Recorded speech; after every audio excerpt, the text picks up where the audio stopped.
At Arizona State University, we've made online education better, smarter, and more personalized so you can go further in your aspiring field. I decided to pursue medicine once I realized that ASU did have the online program for biological sciences. You're still required to learn the same curriculum. You're still being tested on the same content that anyone would be tested on in person. The comprehensiveness of the program prepared me so well for medical school.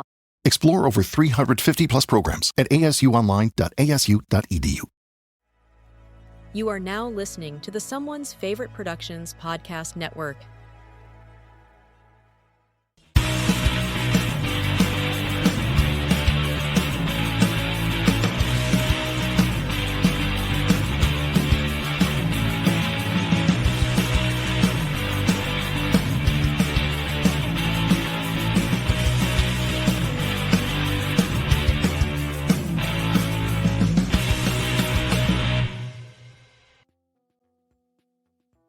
Hello and welcome back to another Thursday night live this week for the Severin sale with somebody that is going to be an actual expert on Severin, and I cannot wait to dive into this. I've been longing for this show since I first talked to you, my friend.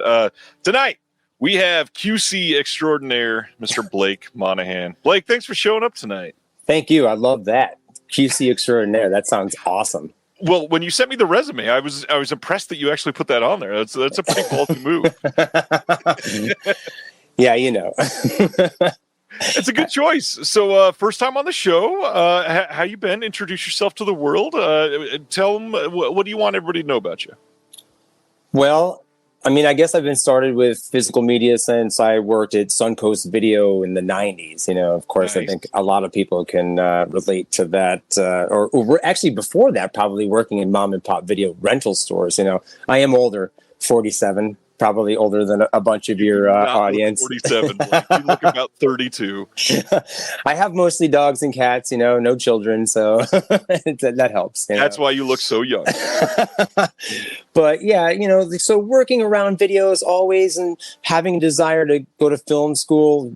David Lynch, of course, you know, I saw Lost Highway when I was in my formative years and was blown away. I'm like, oh, wow, this is like crazy, you know, and then always liked the horror films, and George Romero, particularly being from Pennsylvania, you know, that kind of regional filmmaker really spoke to me. And I guess, you know, we're getting those homebrewed books like John Russo and, you know, How to Make a Movie type books, you know, kind of had me, you know, wanting to go to film school.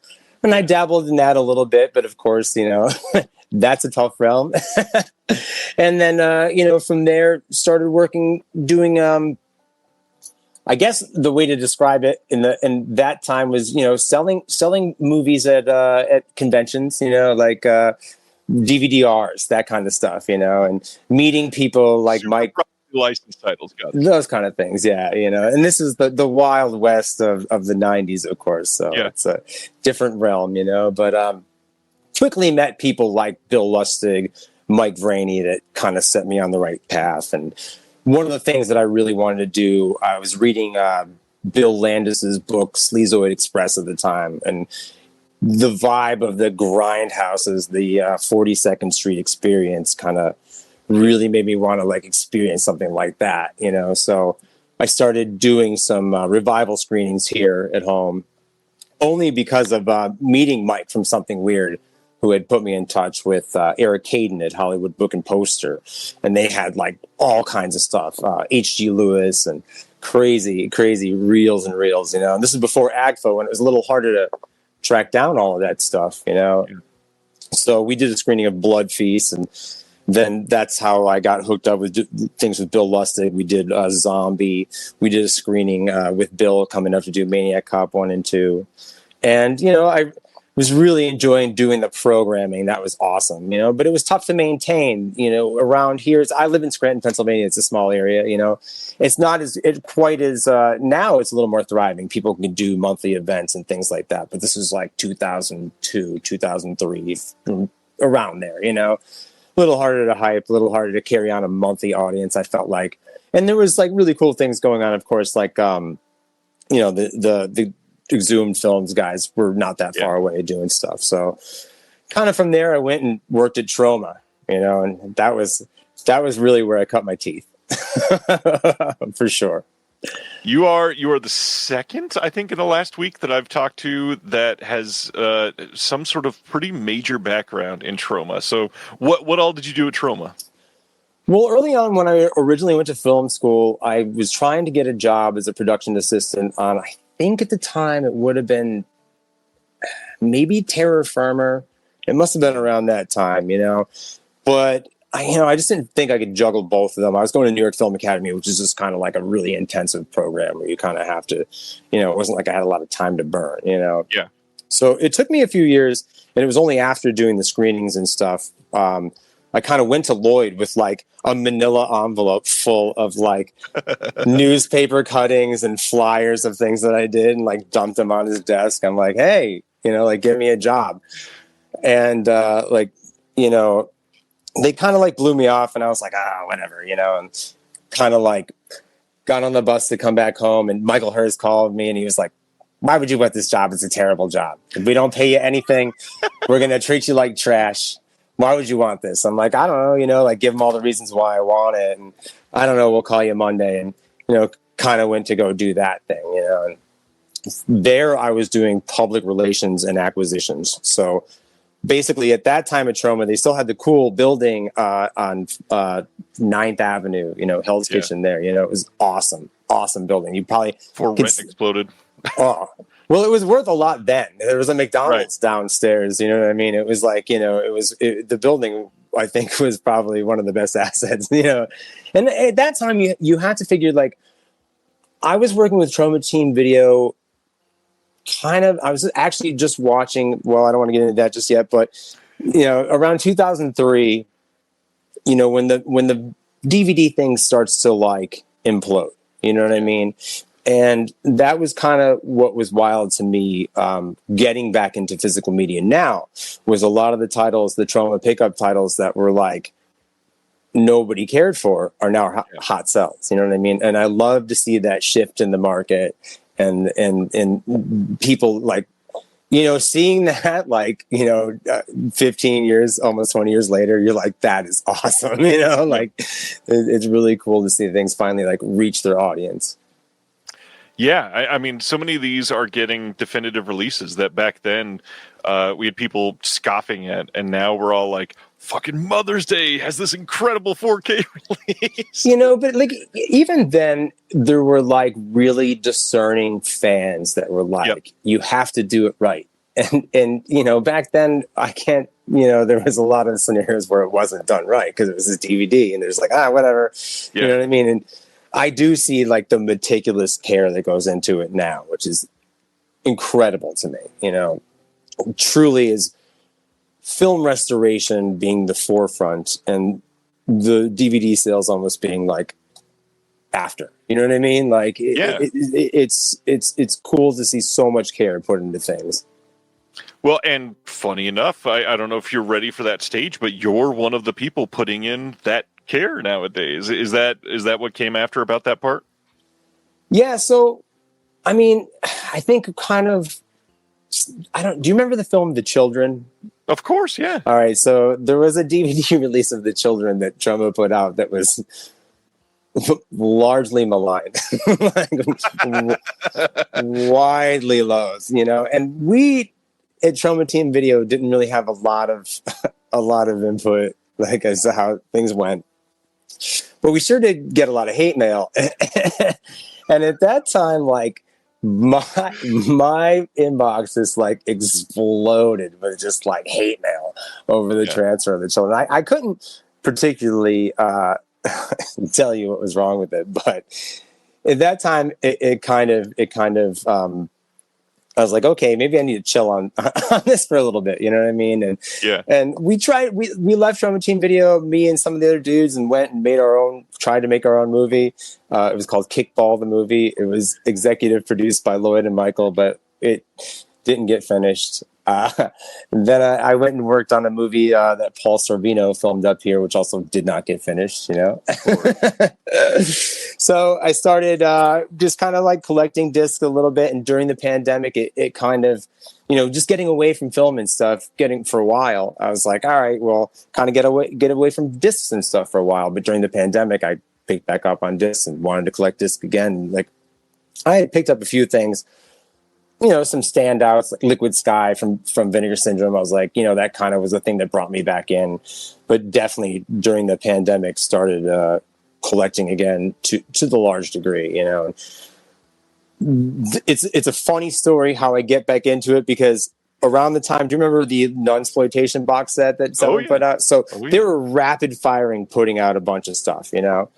And around that time, I listened to the Severin Films podcast, and Andrew was talking about doing QC on Blood for Dracula, and was like, this has been horrible. You know, like, we need somebody else to do this work, you know, probably just joking, you know. And Severin does like a rapid fire release of a couple things that they post on Facebook. So on maybe the third thing, which I believe is Nunsploitation, I was like, hey, how about I, you know, do some of that QC work that Andrew doesn't want to do, you know, kind of just like throwing it out there, you know, like, and sure enough, Andrew messages me and is like, hey, dude, like, do you have any experience? And actually I do, you know, doing the Trauma Team video thing, you know? Yeah. So they gave me a couple of test jobs, and that was a couple of years ago. And from there, you know, it's kind of expanded, you know, really just checking, you know, as much as I can. I try to watch as much as I can. QC is not a joke. I know most people have probably not had to do one for a disc yet, but it is exhausting. It is something that takes a very specific eye. Why don't you share some of the things that you look for in some of these QCs? I think it would really depend what stage that I get it. Right. You know what I mean? So sometimes I'm looking at things like directly out of restoration, and you're just looking for restoration errors, you know, like dropped frames. You know, you're going to look at the color correction, things like that. But a lot of that is color correction, especially, is not stuff. You know, I work with a lot of smarter people, and kind of on my end, you know, Andrew has put it to me like, I'm looking at it like on the same end that everybody else here watching is looking at it. You know what I mean? Like, I'm a dude watching a disc at home. Does it work? Do you know what I mean? Like, it just is there a weird sync thing? And one thing that I'm semi-fanatical about is subtitles, because the way that everything is mixed today, of course, I always have subtitles on, you know, and it will drive me bananas when they're not as accurate as they can be. I don't waste a lot of time on it, but it's one of those things that, like, you try to get right. And you try to, and some labels particularly are like, you really want to get the tone right. You really want to make sure that it matches what it's supposed to be saying. You know, like a word or two here or there. I'm sure nobody really cares, but you know, I want it to be spot on all the time. I agree too. Yeah. I don't think I've mentioned this on the show, but this year I stepped in and I've done QC on a couple titles for Severin, and it was post restoration before any of the other stuff. So there wasn't even subtitles to check or anything yet, but it was two of the titles that are getting upgraded to 4K tonight. And it is crazy to see, you know, from the inside, something that you've seen on Blu-ray multiple times. Because one of the titles that we're going to be talking about tonight that I was able to do is Wild Beast. And that movie is a classic. I mean, it's a movie that I've seen at this point, probably, I mean, after QC, you could probably count that for like another 4, but like 8 times actually trying to watch the movie. And, you know, it featured in Red Rocket in a poster in Sean Baker's movie. It's one of those movies that has gained notoriety through that first Blu-ray release from Severin. And so to do it right, they have to really just do an incredible restoration to make this shine, because it's kind of a quintessential Severin title. Like, this is one of their classic films. And man, this thing is beautiful. What are some of the movies that you've done QC on that have been just something that has wowed you for how it's looked? Oh, well, for sure, Cemetery, man. I mean, that that was a favorite film of mine for the longest time. And when I saw it in the theaters, even, it was muddy. Yeah. The DVD release, the Anchor Bay DVD release was muddy. I had the Shameless Blu-ray of it. God, it was awful. You can say it. It was bad. But it wasn't, it was something that I needed to hang on to. So seeing it in all of its glory. But I mean, I feel like most 4K restorations I watch these days, like, really bowl me over because, I came from either the theater or VHS generation. So, and especially the VHS generation. I mean, like, it's cool, like, that the collector's market of VHS is what it is, but living through it and having access to like 4K of Dawn of the Dead. Come on. Yeah. I'm not one of those that has nostalgia for the VHS era. I don't. It's cool, I don't want to diss it, like I have all kinds of stuff, but it's just, it's not quite my thing. Not quite my thing is a great way to put it. We're going to go through some more about the QC for Severin stuff later. And that's the big topic tonight. Obviously, we got a Severin sale launching in the middle of the show later on tonight. We got some recommendations. Blake's got 10 titles. I've got somewhere between 7 and 10 titles to talk about. We'll get there as soon as we go through the announcements. But let's do our regular stuff first. What do you got pickups lately? Well, right before we started, I was watching your $5 recommendation, the Kim's video documentary. Nice. That really put me in the mood for this conversation because it brought back so much nostalgia, and I had no idea that Mr. Kim was such a gangster. Like, I thought it was a really fun documentary. I thought it was going to be all nostalgia. It starts out that way, but then just really gets in this awesome, good job with it. Yeah. That was really fun. And like I said, I took a little mini vacation so I could watch finally unwrap a couple of titles and talk about them. Now, of course, I know you were talking about this a couple of weeks ago.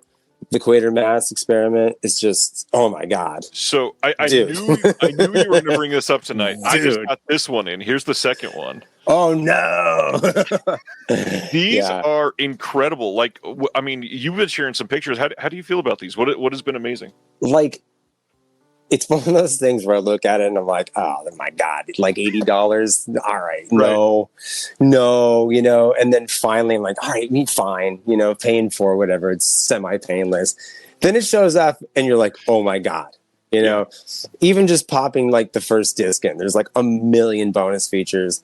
There's, I know everybody like gets down on the art cards and stuff, but maybe one day I'll frame them. I don't know. They're so cool. You know what I mean? It's just like, I guess it's a way to like inflate the price of things sometimes, but I don't know. It's so cool. I don't care. They're pretty great. And I mean, honestly, for the price, somehow they feel like a steal at the end of it. Like there's so much in there. There's like four or five discs in there, I think. Like that.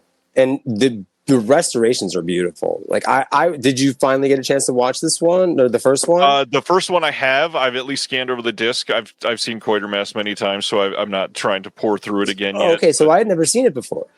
Okay. I mean, the three main movies are incredible. You got to get the sequel too if you have not yet. You should. Yeah. Oh, well, I mean, don't threaten me with a good time, dude. I already figured you're going to talk me to spend some money tonight, so. Just a little bit. Nothing crazy. Anything else you want to flash? Yeah, so, dude, this, for sure. The Mystery of the Third Planet, this Death Crocodile Treasure of Soviet Animation. This thing plays like psychedelic Johnny Quest from Russia. Yeah. It is... like, what a vibe. You know what I mean? Like, I feel like any Death Crocodile movie, you just pop it on and you're like, what? Like, it's just such a vibe, But that in particular was so much fun. I loved it. It was total Johnny Quest vibes. The hard thing to share about that, because animation, for some reason, when you post stills online, they're not super impressive. No. These movies, you need to pop the disc in and just kind of live in the restoration for a minute. So yeah, and there's a jankiness to the animation that, of course, it's like this, Soviet era. Like, of course, it was very cheaply, designed and made, but it's just the ingenuity, the character design, creature design, the space backgrounds. It's like it competes with anything that Japanese animation has to offer from the 70s. You know what I mean? It's crazy, and to me, it's like the Wild West. I watch that stuff. I know nothing about it. It's so cool. Yeah, that first release is great, and we're going to talk about Volume 2 tonight. In fact, I think it's our first announcement we get to talk about. Awesome. All right. I'll share a couple, and then if you got anything else, you can throw it in. This is very late. It is July 24th. This released on July 1st, and I just got my own copy of the magazine that I publish. And here is issue number 20. And this is the all black and white. Look at that. Amazing. Yeah. Thing delayed like 3 weeks to get it to my house. The author copies suck to get, but I am so happy with this one. It is crazy good looking in person. I got to admit. I'm happy to announce that mine came quickly from Amazon. And so I love the black and white photo section in the middle. That's really cool. But glamour shots. Yeah, there's a lot of great writing in there as well. It's fun. It's fun to pick up a zine, like style publication, but it's a lot slicker than that. And the crosswords and stuff. That's the only problem with it, dude. Is I want to mark it up. I want to get my pen out. Do it, yeah. Gotta do it. For sure. It's so much fun. I mean, I had somebody show that they keep the release date parts of it and they circle the ones that they want so they can go back through and actually cross them out when they get it in. And I kind of wanted to highlight it with the highlighter, Yeah. If anybody has not get it yet, you got to check it out. It's some good stuff. I see Silent Mandible saying he's got to get the physical copies. They are so worth it. Dustin saying, got that issue's hard copy so fast it arrived in the mail a week before I released it. Yeah, Dustin. Always when I announce it by the next morning, he's like, look what I got already. I'm like, gosh dang it.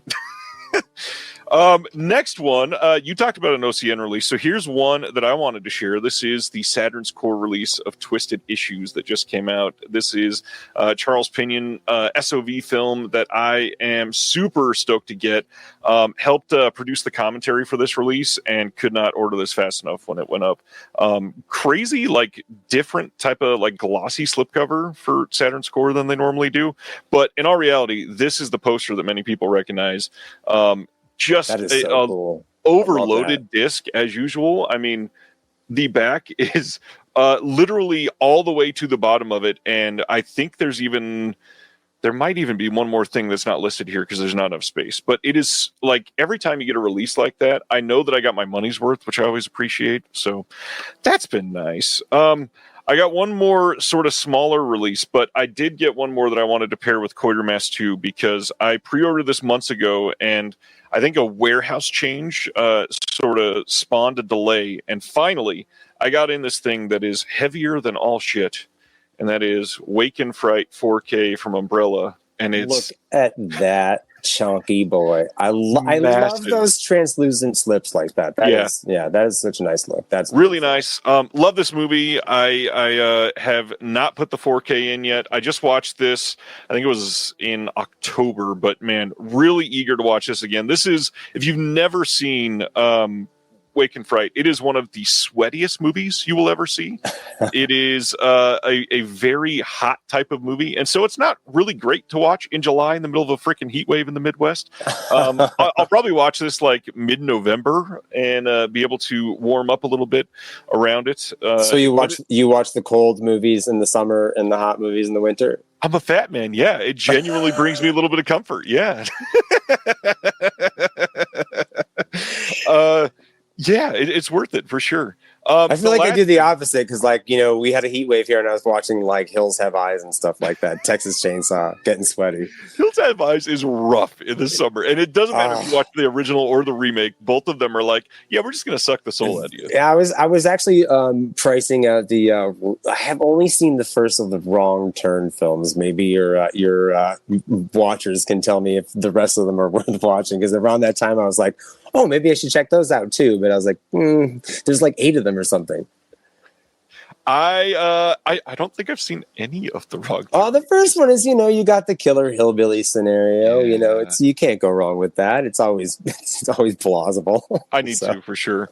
The last one I feel like is a quite Blake type of pick, and I have the first one here somewhere, but this one is maybe of the first two the one that I'm more excited about. Also, very much goes with the shirt that I'm wearing tonight, kind of on theme because we both are into some of the something weird stuff. Yeah. This new Psychotronica set that is coming out through they're calling it MVD Visual, but I think it's actually a piece of VCI if I remember right. So this is Mondo Keyhole. This is the second release in this new line that they're doing. I think they've announced 6 now. And there's some like sexploitation type titles. There's some stuff that is a little on the sleazier side. They're not going to have like amazing restorations or anything. These are going to be pretty budget type of releases, but these are really, really interesting and not getting a lot of attention on other sort of labels. So check the other ones out. They just did. Oh gosh, I can't remember the name of it, but I think it's the Mermaids of Tiberius or something like that is one of them, and it's basically just a bunch of topless mermaids. I mean, what's not to love there? That's great. But yeah, Mondo Keyhole is not going to get probably a release from anybody else anytime soon. And these are decent releases. I mean, we're talking 2 discs. Yeah, look at that. Reversible art. It's got some special features. There's a brand new commentary on here. It is, if I remember right, I think this is even like a 2K restoration and scan. But these are restored in 2K from the original uncut 35 millimeter negative. I kind of think these are going under the radar, so pay attention to these if you have not yet. I definitely need that. Topless Mermaids definitely sounds like right. It's in the wheelhouse. I think it comes out next month. I need to get that one in here too. But it brings up something that is really, really exciting for tonight.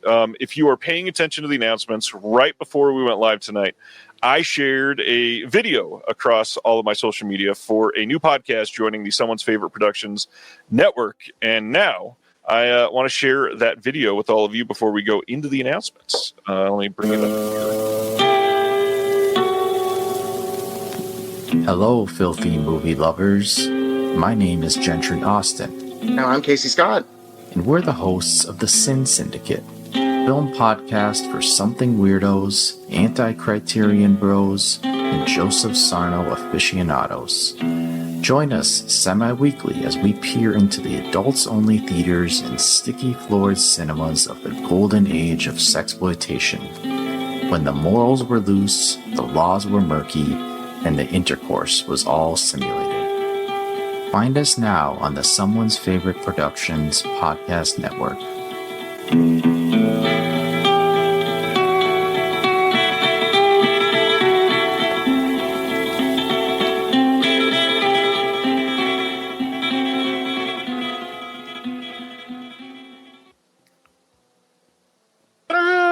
There we go. And we're back. So yeah, really, really exciting that they're part of the network, but maybe even more exciting, we get to bring on for a few minutes here the 2 hosts of the show.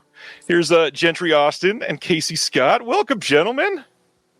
Hey guys, thank you for having us. In grand tradition, we're already talking over each other. I am so I'm very bad at that. Here. This is incredible. First, tell us how Sin Syndicate got started. Well, I'll start, I guess. I started a Instagram page probably about a year and a half ago, just dedicated to sexploitation, mainly as a way for me to kind of just remember all the stuff I was watching, because if you've watched any sexploitation, you know that they're very brief. 90 minutes is probably long for a sexploitation film. So I was watching so many, I was like, okay, I need to like just catalog this somehow. So I just started a page and posted original screen caps and video clips. And after a while, I was just like, you know what? In my research, I was like, you know, nobody's really doing a podcast about this. I mean, some people have been covering some of the titles, some of the larger titles, I guess, you know, the Russ Meyers and some of the Doris Wishman stuff. But I kind of saw a void there, and I was just like, well, Jesus, God knows we don't need another podcast, but, you know, this might be fun. So, yeah. You know, Casey is a guy who, you know, his name has come up a lot in my research into sexploitation. So I had sent him just a random message online. I was just like, hey, want to start a sexploitation podcast? And right away he was like, let's do it. So I was like, all right, let's start it. And we just have been kind of off to the races since then. Well, in my post, I shared that literally like 3 minutes into hearing the first episode that I listened to, I went, we have to get this podcast. I mean, it is movies I love. It is respect to filmmakers that don't get much respect. It is well researched. It is accurate research. It is discussing back and forth if we're going to fix IMDb pages because nobody has over the last 43 years. And that is the kind of autistic attention to detail that I love. Casey, how did we get to this point in research? Because this is incredible. Yeah, Casey is a stickler for the accuracy. All right, go ahead, Casey. I really am. Yeah, but I've said that multiple times. In our last episode, that I think the first one on the network was the Ed Wood one, and we talked about how there are people attributing films to Ed Wood, but I need the proof, and it's hard to find proof on a lot of these things. So that's what I try to do. I've been doing this since high school, and I turned 42 this year. So I've been doing this for a long time. I've been reaching out to people who will talk to me, and doing extras for, Media Blasters releases, Vinegar Syndrome releases, Dystropix releases, things like that over the years. So I've thought about doing a podcast, but I try to try to stay in the background. I try to platform the people that I'm writing about or that I'm interviewing. It's really more about them. But Gentry contacted me, and I said, well, I think this will work if I'm working with someone as passionate as Gentry, because then I'll have someone that we can support each other and keep each other passionate and interested about this. And Gentry does the editing, Gentry does the sound clips and everything. And no, it's been fun so far, but it's the only frustrating thing for me is that we've barely scratched the surface. So we have a massive list of stuff that we want to cover, and we only do it like once every week or every 2 weeks. And we might need to do a double feature or something, Gentry, to kind of knock a few more off this list. Yeah, we'll see. That's incredible. I had pitched that early on, like, hey, we'll do like top 10, nudie cuties, top 10 naughty westerns. But then I think we kind of decided not to go that route. But yeah, we'll see. Yeah, we tend to do that anyway, because we cover so much stuff in one episode on one film. And that's something I was thinking about, doing a letterbox list of all the movies that we randomly bring up in every episode to, because we really jump all over the place. That would be a massive list. Yeah. It would be. I always wish I'd done that when I first started. That's for sure. Yeah. I guess I was just going to say, like, a little background is that, we cover one, like Casey said, we cover one film per episode, and we do a pretty deep dive on it. We like, if you're familiar with sexploitation, like, there is still a lot of mystery around a lot of the films. So we do our best to try to uncover what we can. And Casey's a great researcher. I'm an armchair researcher as well. So give it a listen, and hopefully, let us know if we missed anything or if there's any corrections. We love that kind of stuff. Go ahead. Yeah.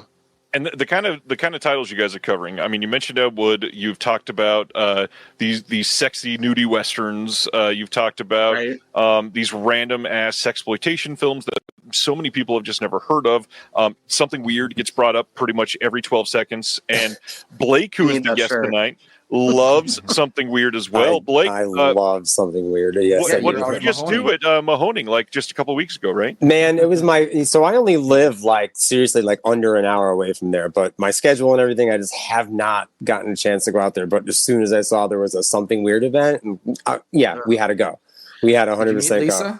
I had met Lisa back in the day, at conventions and stuff, like back then. Yeah. But it was nice to see her, say hi.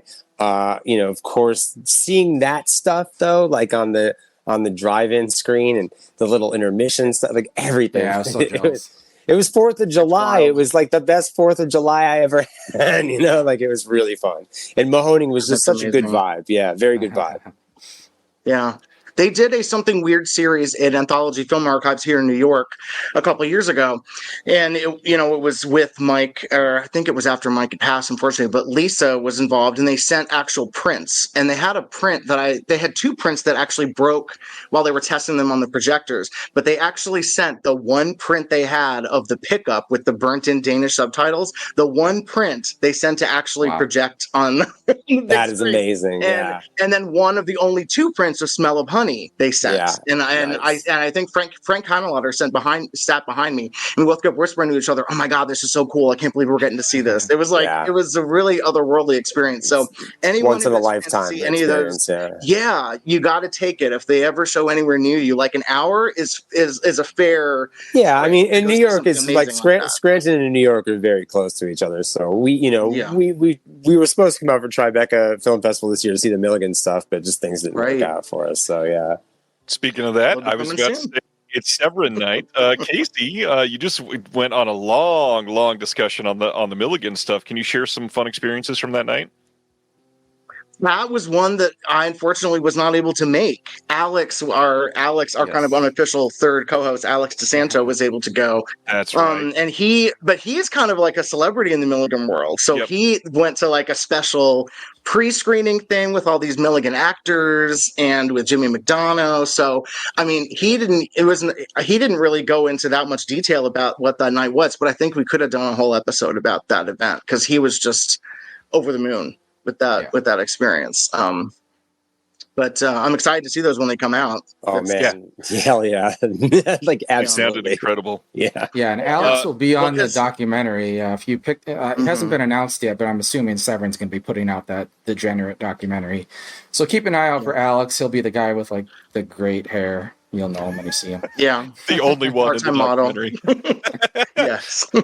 You got a question from Dan Sibner. What is each of your favorites' nudie subgenre? Casey, what's yours? Oh, wow, nudie sub. God. I have to stay classic and go with the Roughies. Unfortunately, I mean the Roughies. So nudie the Roughies were kind of the mind-blowing subgenre that I was like, oh wow, these are really kind of hateful towards women, and it makes you think about like why. And so it really opens up the whole can of worms about the historical and the social context of these films. Like what led to this? How were these films seen then, and how are they seen now? And we're really lucky we got to see any of them because most of them are black and white, and those did not have any kind of home video life at all until Something Weird came around. So like we wouldn't know who Michael Finley was. We wouldn't know Anton Holden or the Olga films. Like none of those. We would know none of those if it wasn't for Something Weird. So definitely the Roughies for me, which is I guess a boring answer, but I just keep going back to them. I don't know. Gentry, if I remember your commentary right, it's got to be the nudie westerns, right? Yeah, right. There's like 2 good ones. I really like the good nudie westerns that we got, which are like 3 of them. But no, I'd probably say the same as Casey, probably the Roughies. Or you could call them probably nudie noirs, same thing. But yeah, if you listen to our Kiss Me Quick episode where we talked about the nudie cuties, we talk about how it's all building up. The nudie cuties built up to the Roughies because, the market was saturated with these stupid nudie comedies where men were like not allowed to touch women. So, the Roughies were introducing this concept like, okay, we're going to go all the way. Now, the censorship laws were lax enough that we can abuse them and do, heinous things to them. So that's and then we could go further than that, but we'll keep it there. What about you, Blake? Do you have one of those that's your favorite? I mean, of course, anything with like monsters in it, like what is it, House on Bear Mountain, or I love that movie. Anything, Monsters Crash the Pajama Party, like those kind of things, right? Orgy of the Dead. Yeah. Oh man, Orgy of the Dead is a classic. Classic Ed Wood. A themed striptease in multiple rounds. Right. With Criswell. We always had that. Criswell. Cannot beat Criswell. I mean, I would say Roughies too, so that's already been belabored to death. But they're great. We're coming off really woman hating here, aren't we? In this group. No, I went with Monsters. Monsters, yeah, I'm like classic Monster Kid. I mean, that was kind of fun when we did Kiss Me Quick. We kind of touched on that a little bit. There aren't enough monster movies, to be honest. You don't Just a mix couple. monsters and naked ladies nearly enough. No, and it's such a fun combination. But those are my main interests, so sure, that tracks. Yeah, see, my interests are sex and horror, so that might mean why the roughies are kind of, because they are really horrific. At least for sure, yeah. You know, I just watched a couple of the Joe Sarno films, and or I'm sorry, those are great. Yeah, and the Ron Sullivan box set from. I miss Ron. Yeah, there's some cool stuff in there, man. But Jennifer also Wells. very, very mean. Yes, well, Lust Weekend was like that's the one I have in mind in particular. He had no experience whatsoever. Yeah, like I interviewed him about that film, and he said, "Yeah, I just basically lied to Sam Lake and said I was a film student to get in his good graces, and said, oh, I wrote this little script." And he said, "Here's a camera, go shoot your movie." That's where there's all this shit that is overexposed, and like he didn't know what he was doing. For what it is, though, it looks amazing now. I mean, I think they look so good. Everything on there is just it just pops. Yeah. It's so awesome. It's so awesome to see that stuff like restored to that degree. Yeah. Well, thank you guys for coming on and joining the network. Sure. I think a lot of people in the chat are going to be going to subscribe to that podcast now. Before we go, Gentry, tell us about this brand new episode with the Ed Wood films. Yeah, we had Will Sloan on, who some of you may know for his work he did with Gold Ninja Video. He's done a bunch of stuff with them.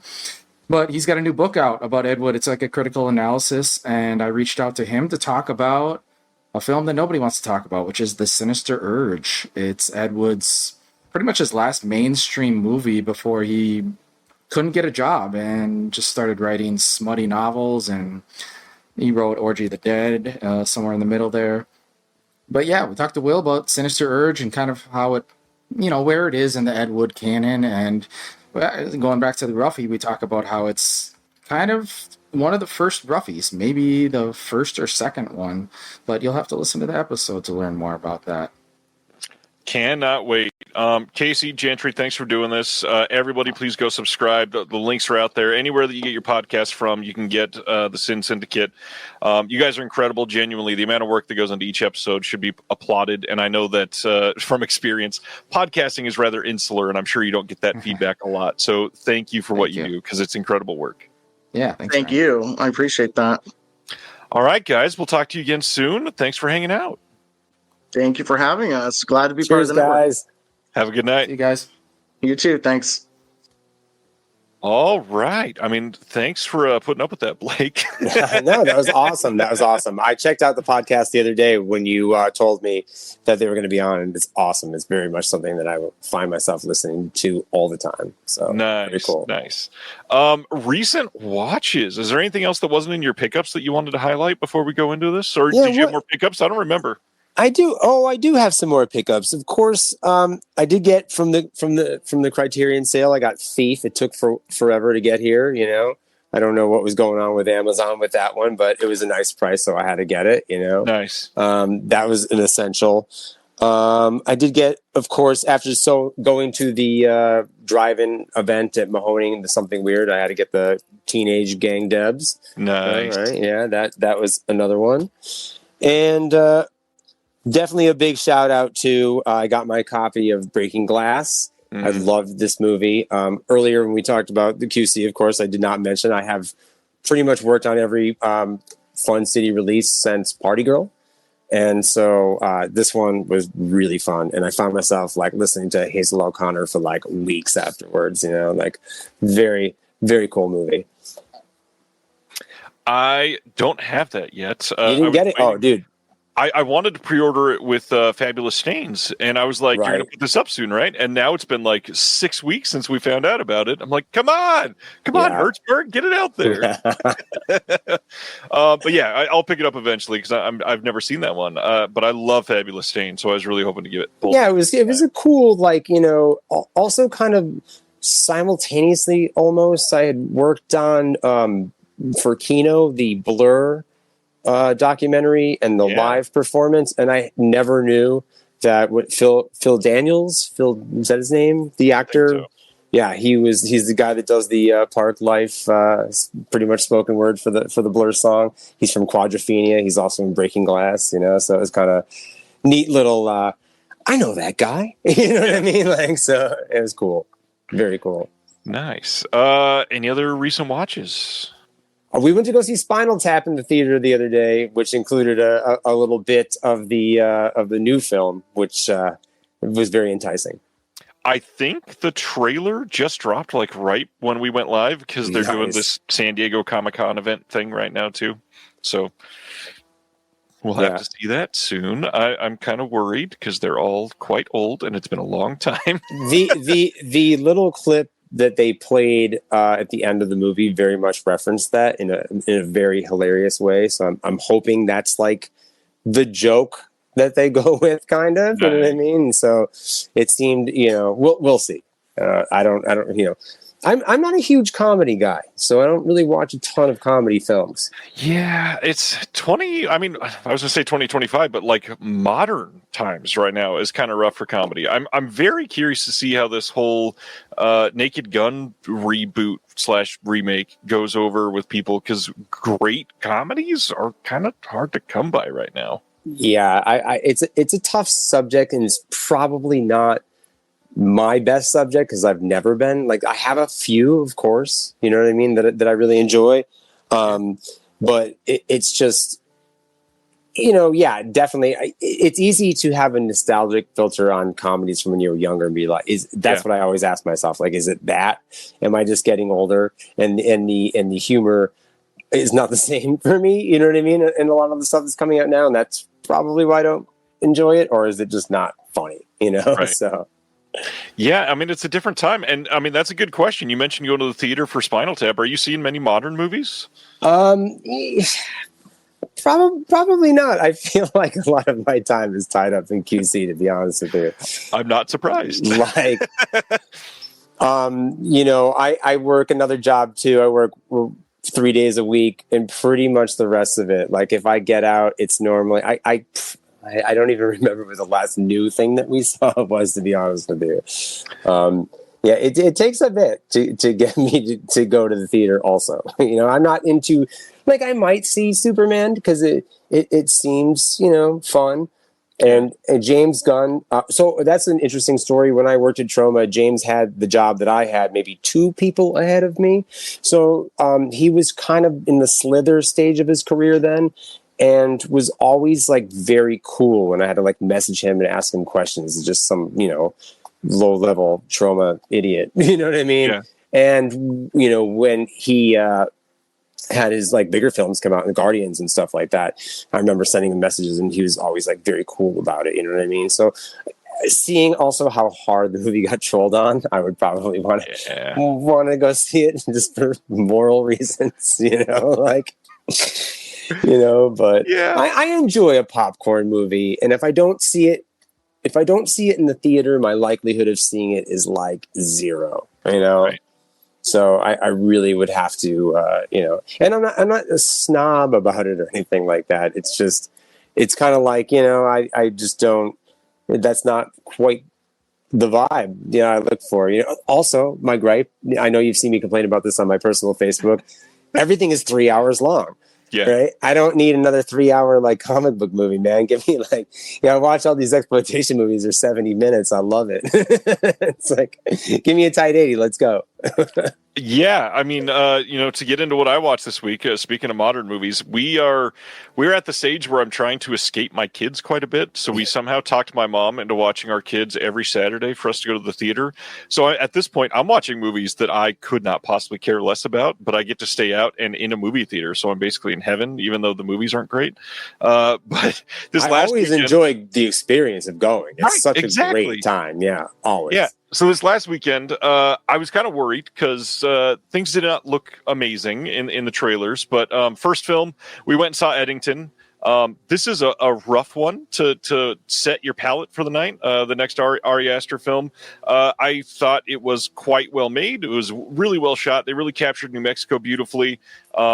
captured 2020 in a way that I don't think anybody has in a film yet. But at the same time, just like you just said, I think there was about 40 minutes that did not need to be in this movie. I feel like Ari Aster's at a stage in his career where nobody is telling him no, and he just puts every single thing that he needs in his mind to put in the movie.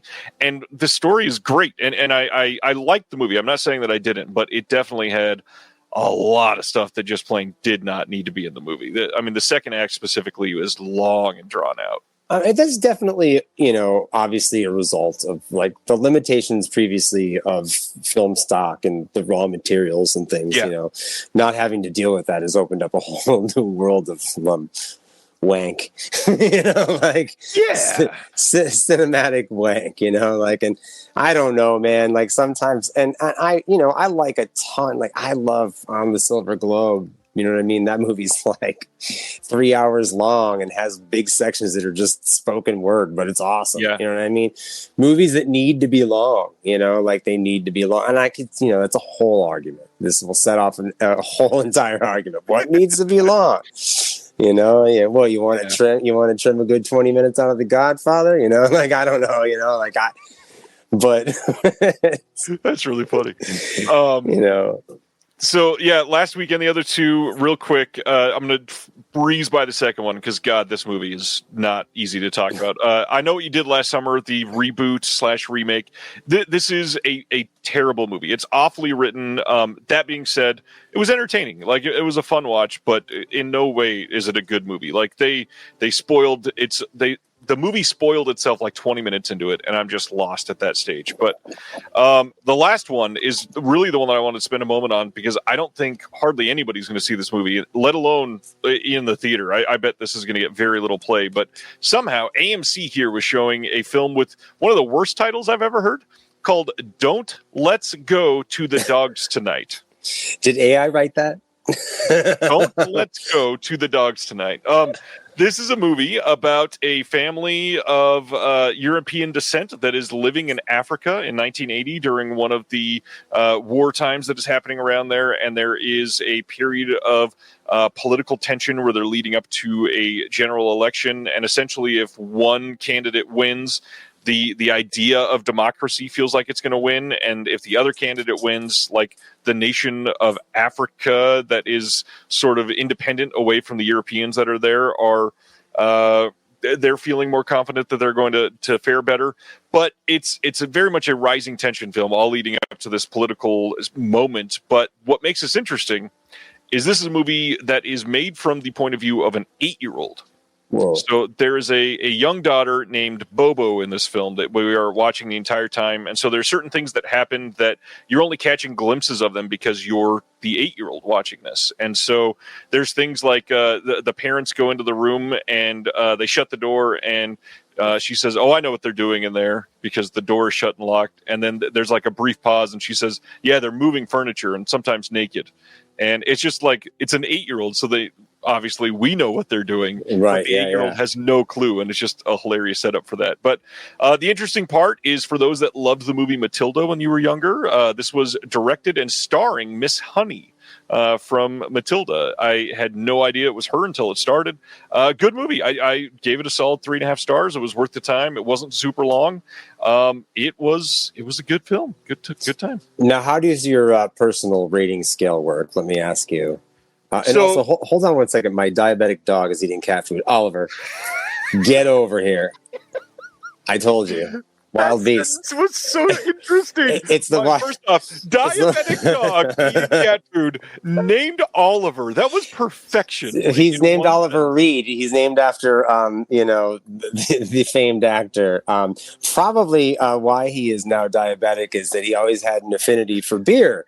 And what he would do was if you happen to leave a drink on the floor or like anywhere, he would knock it over or lick the top of it. And, I don't know, but yeah, he's diabetic now. And I've kind of just like weathered it for the last bit of the conversation because I didn't want to be rude. But we previously discussed, we have several rescue animals here and One of the wonderful things about doing QC is it allows me to also care for the menagerie. So, as I explained to Blake, just so everybody in the chat knows, I said you're going to mention the animals. They have to make an appearance tonight. So at some point, something will make an appearance with four legs. Hopefully. Yeah, I feel like the orange cats are just getting ready for something big. All right. So yeah, check out some of those movies if they sound interesting. I feel like it's time to get into some announcements, though. We got to breeze through some of these so we can get to Severin.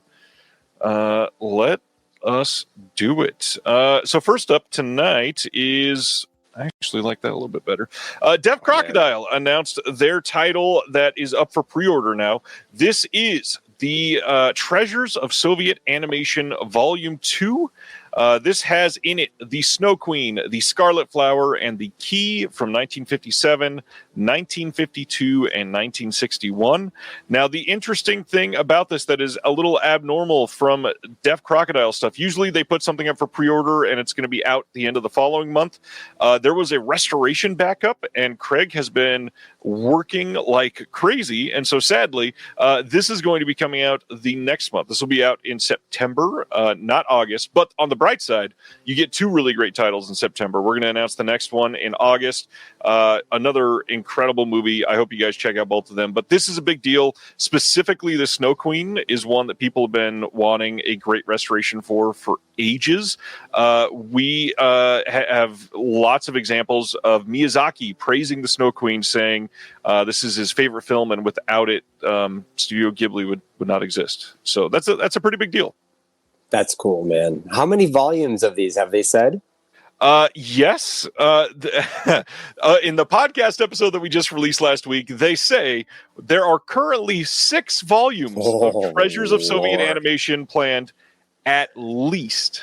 I have to resubscribe because I have everything from the beginning, and it's been a little tougher to chase without the subscription. So I think I need to do that again. Well, and I hopefully people watching know I'm not really one to like hype up FOMO or anything like that, but I'm also really proud of Deaf Crocodile because after leaving OCN and going through that transition for a little while, some people got lost in the shuffle, of course, inevitably. Everybody knew that was going to happen when you leave a company like that. But now, some of these limited editions... That's unfortunate because I feel like the things that they've done in the nice hard box editions since then have been just like really beautiful. Right. The hard part, if you're not a subscriber, some of these limited editions are starting to sell out quickly now. I did notice that, yeah. There are multiple titles that have come out in just the last 3 or 4 months that are already gone of the deluxe edition. So if anybody's after these, again, not trying to say fear missing out, go buy now or they're gone, but on the other hand, like the Snow Queen is a title that a lot of people have wanted on disc for a long time. I don't see this volume lasting very long. So, buddy, I can hear my credit card screaming tomorrow. All right. I knew you were going to talk me into all kinds of bad stuff here tonight. Well, I'm not trying, but congratulations because you're going to love it. This release, by the way, lots of stuff to go over. We've got all 3 films in Russian with English subs.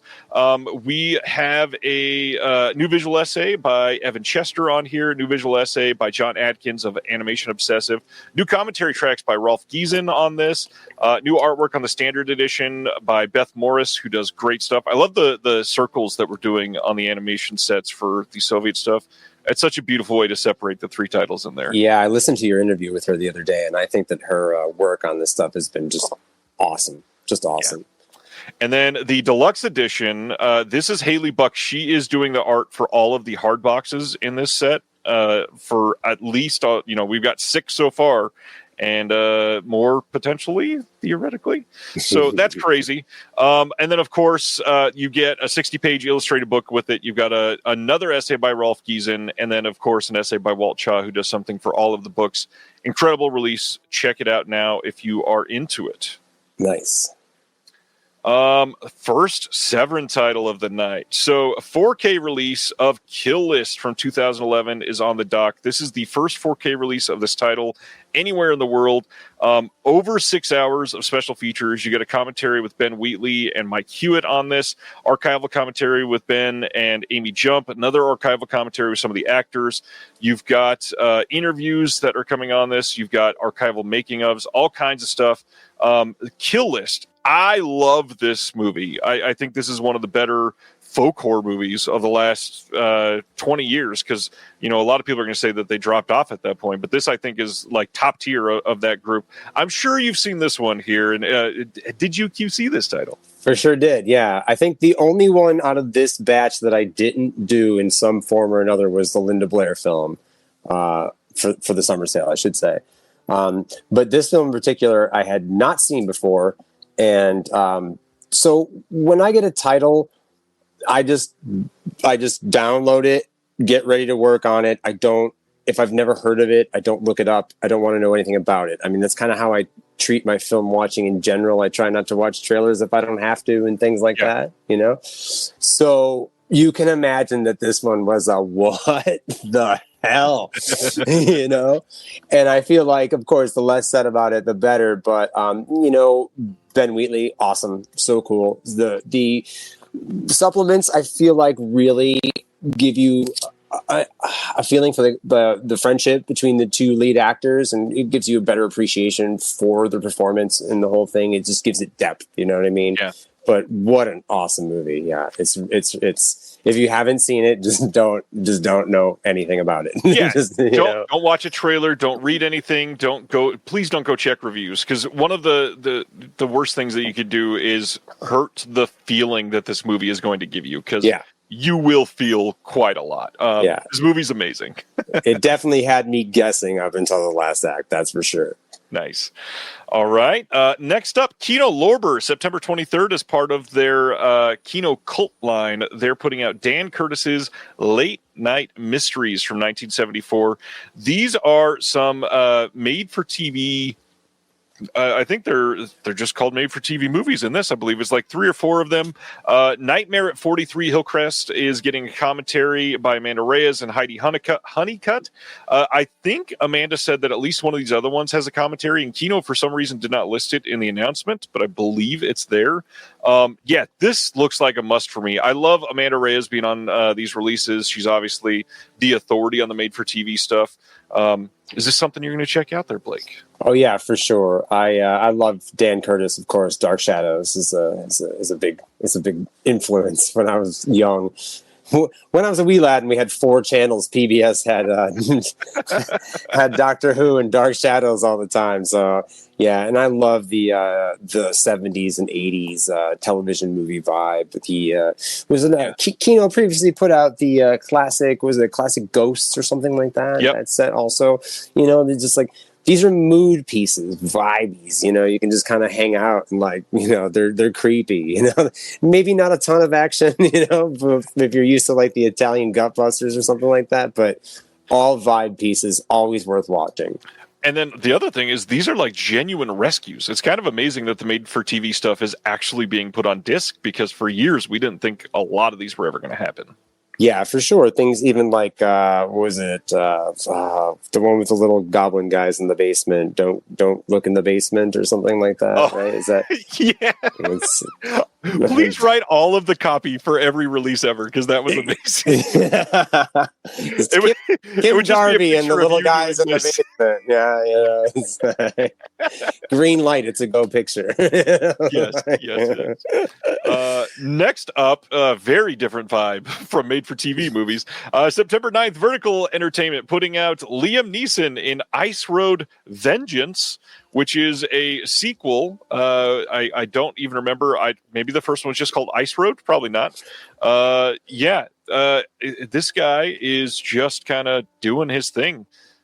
Are you a Liam Neeson guy in action movies in 2025? I mean, I can't say that if I didn't get a couple of teeth pulled or something, I would watch this, laying on the couch. Looks kind of like something I could rock out to, but I don't know if I'd be adding this one to the shelves anytime soon. Looks like a painkiller movie. Got it. For sure. That's, yeah.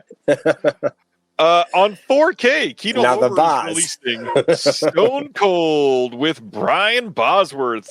We don't have a date yet, but they've already previously released this on Blu-ray. This will likely, knowing Kino, probably not get any new extras since they just did it on Blue. But hey, it'll get a brand new HDR Dolby Vision Master, and there's a lot of people that love this movie. So this is a big deal for a lot of 80s kids. And this has a stacked cast otherwise, doesn't it? Isn't it like Lance Henriksen, like a whole... Sure is. In 91, too, peak Lance Henriksen. This seems like it could have gotten a VSU restoration. I wonder how it escaped. Yeah. Like it would have looked nice next to Navy SEALs on my shelf. Stuck with Kino since they buy 847 licenses a year. All right, next up, part of 4K Upgrade Sunday. Severin is releasing Asylum this year. So this will not be available tonight. This will go up on Sunday to get you to come back and buy some of their 4K upgrades. We got 4 of those titles that they're updating that are titles that they've released prior that are now going to 4K. Asylum is one that has a brand new interview. So this is a new Blu-ray and a new 4K disc. They're not just reusing the old Blu-ray. And I got to say, Asylum is one that has a history of looking pretty bad on Blu-ray. And I don't think Severin would be mad at me saying this. Their blue didn't even look that great. It was pretty muddled, very grainy, like very of its time sort of scan last time. They went back and they were able to get the OCN for a 4K. And this movie is a revelation. It looks really damn great. I will say the wraparound parts are not quite as clean as the other parts in this film. Right. Yeah. I think that's just based on the materials that they had, unfortunately. However, all of the shorts in this anthology look incredible. Tell me about this one, sir. Like you said, I think I saw you talk about this somewhere online, the shimmering suit. Yeah. That thing, it looks so awesome. So good. It finally makes sense. You know what I mean? But, I am a sucker for any kind of anthology film. I mean, that's just always been my favorite. And the Amicus anthologies, for whatever reason, they're just kind of got this, air. They're a little it's a little different than Hammer. They're a little grittier. They tend to get a little more into the guts. Not that Hammer shied away from it, but they definitely this one works for me. It's got a lot of great stories. It does. It's also one of those that has multiple memorable stories. I know that anthologies are very hit or miss. And this one, I mean, first of all, Christopher Lee is in one of these. You've got that little miniature doll we're going to talk about in a little while. They're doing an enamel pin of the doll at the end of this. That pin looks amazing. And I was listening to the podcast earlier. Did I hear that it has a hinge, like it opens up to the guts? I have to have that. Right. I have to have that. Yeah, if you've seen Asylum, you know what the little doll is at the end, and it's kind of a perfect thing. I feel like I have to own that pin at some point. But this movie's great. I also QC'd this one, and the restoration is just so good compared to what this used to look like. People will be very happy if they pick this up. Funny enough, back to back, the next Upgrade Sunday title is Wild Beasts. This is, like I said, another one that I was able to QC. This is from 1984. And this is, again, a quintessential Severin title. And as I wrote here, I wrote this myself, like Severin didn't tell me to write this or anything. I said the Blu-ray included with this 4K here is also a newly authored disc. The 4K was so substantial compared to the old Blu-ray that they felt like they needed to upgrade the blue for everybody as well. It is sourced from the 4K master that they use for this new 4K. And I have to admit, I've always enjoyed this movie, but seeing this with this 4K master this time was like a brand new movie. It pops. This thing it pops. So good. The colors pop. Tell us about your history with Wild Beasts and why you like this movie. Well, I mean, I love Prosperi. I thought you were about to say PCP there for a moment. No. It goes with the film for anybody that hasn't seen it, by the way. Yeah. I mean, it's spoiler alert, but But yeah, it's a wild premise. But like the Mondo Cane films, all of that stuff. I've been a fan of Women of the World, Goodbye Uncle Tom. Like those are just this dude knew one mode of filmmaking, and it was excess. Like he just never relaxed for 5 minutes. And like this one was new to me because I'd only really seen the Mondo films and not really seen much that he had done on his own without Jacopetti, And so seeing that, I was really blown away by it. The protagonist, the hero's mustache is also so impressive. It is just, it's so good. It is the best mustache in Italian cinema. I mean, it rocks. And wow, look at that. I mean, that's the orange cap vibe I'm talking about. Exactly. I do want to fix something. Adam in the comments brought up he wasn't trying to correct me, but I will notice that I said Christopher Lee because, of course, when you think about British films, you always get the two of them mixed up. Peter Cushing is the one that was in Asylum, not Christopher Lee. I'm an idiot. I'm sorry. Christopher Lee and Peter Cushing don't exactly look alike, but hey, it happens. But they're like peanut butter and jelly, bro. Usually on the same sandwich. Yeah, for sure. Let's go to the next one. This is a 4K upgrade of The Boys Next Door, directed by Penelope Spheris, starring Maxwell Caulfield and Charlie Sheen. This one has no new extras. This is simply an upgrade to 4K. But as we'll talk about in the recommendations tonight, this is one of my favorite Severin films of all time. I've not been able to see the 4K on this one, so tell me what this one's like. I really feel like the cinematography pops in it now. Do you know what I mean? It's just, I had, again, another one that was pretty new to me. I'd never seen it before, so, a lot of these 80s kind of indie, under the radar films kind of escape me, there's one I'll mention later, but it's just, again, the mood, and it's based on a true story, right? I think it's at least inspired loosely.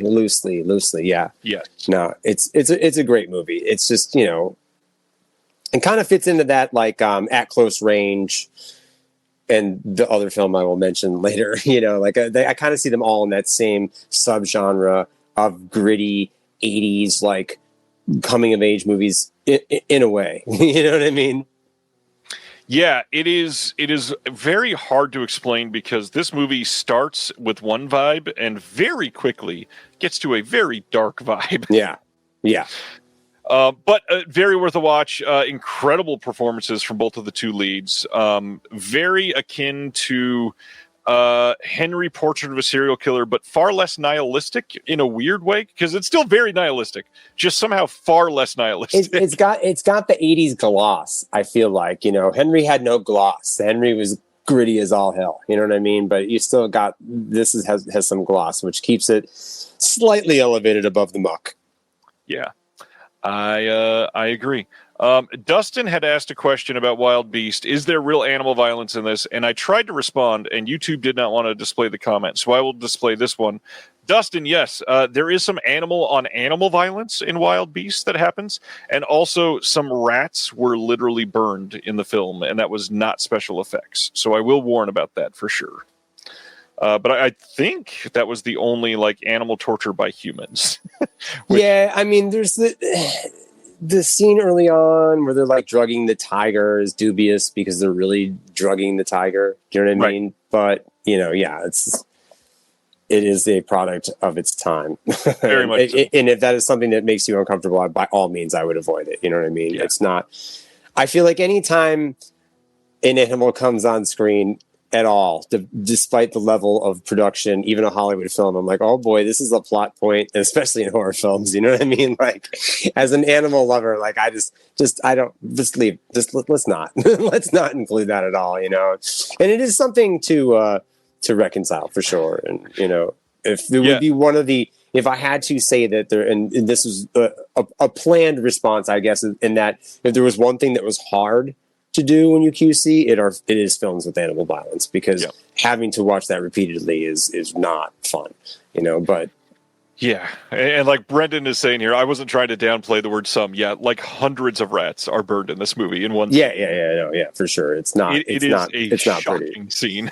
Rat's Night of Terror also has a lot of that in it too. You know what I mean? Yeah. And I mean, anytime you're taking mice and dyeing them black to make them look like rats, Right. Charcoal, whatever they're using, I don't think it's a great idea. You know, like, yeah, I don't think they consented to that. And I don't mean to laugh at it or make light of it, but it's just, you know, of course, being, you know, in the exploitation film realm, it's something that I feel like we are mostly familiar with. And if you make a choice to not want to see that, that's your choice, and I agree with it. You know what I mean? But if you want to see it, I don't agree with editing anything out either. Exactly. You know what I mean? So it should be, you know, retained for what it is.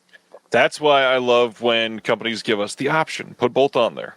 Yeah. Nothing wrong with that. Yeah, I've seen that. Like, didn't they do like a seamless branching with Cannibal Holocaust at one point where it was like you could watch a version without, you know, it's, you know, and that's, you know, something that takes a commendable amount of work for the authoring team. You know what I mean? It's a lot of work.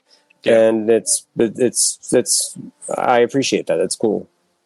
Especially in a film like Cannibal Holocaust. Yeah, well, I mean, there's a lot of other objectionable things going on there too.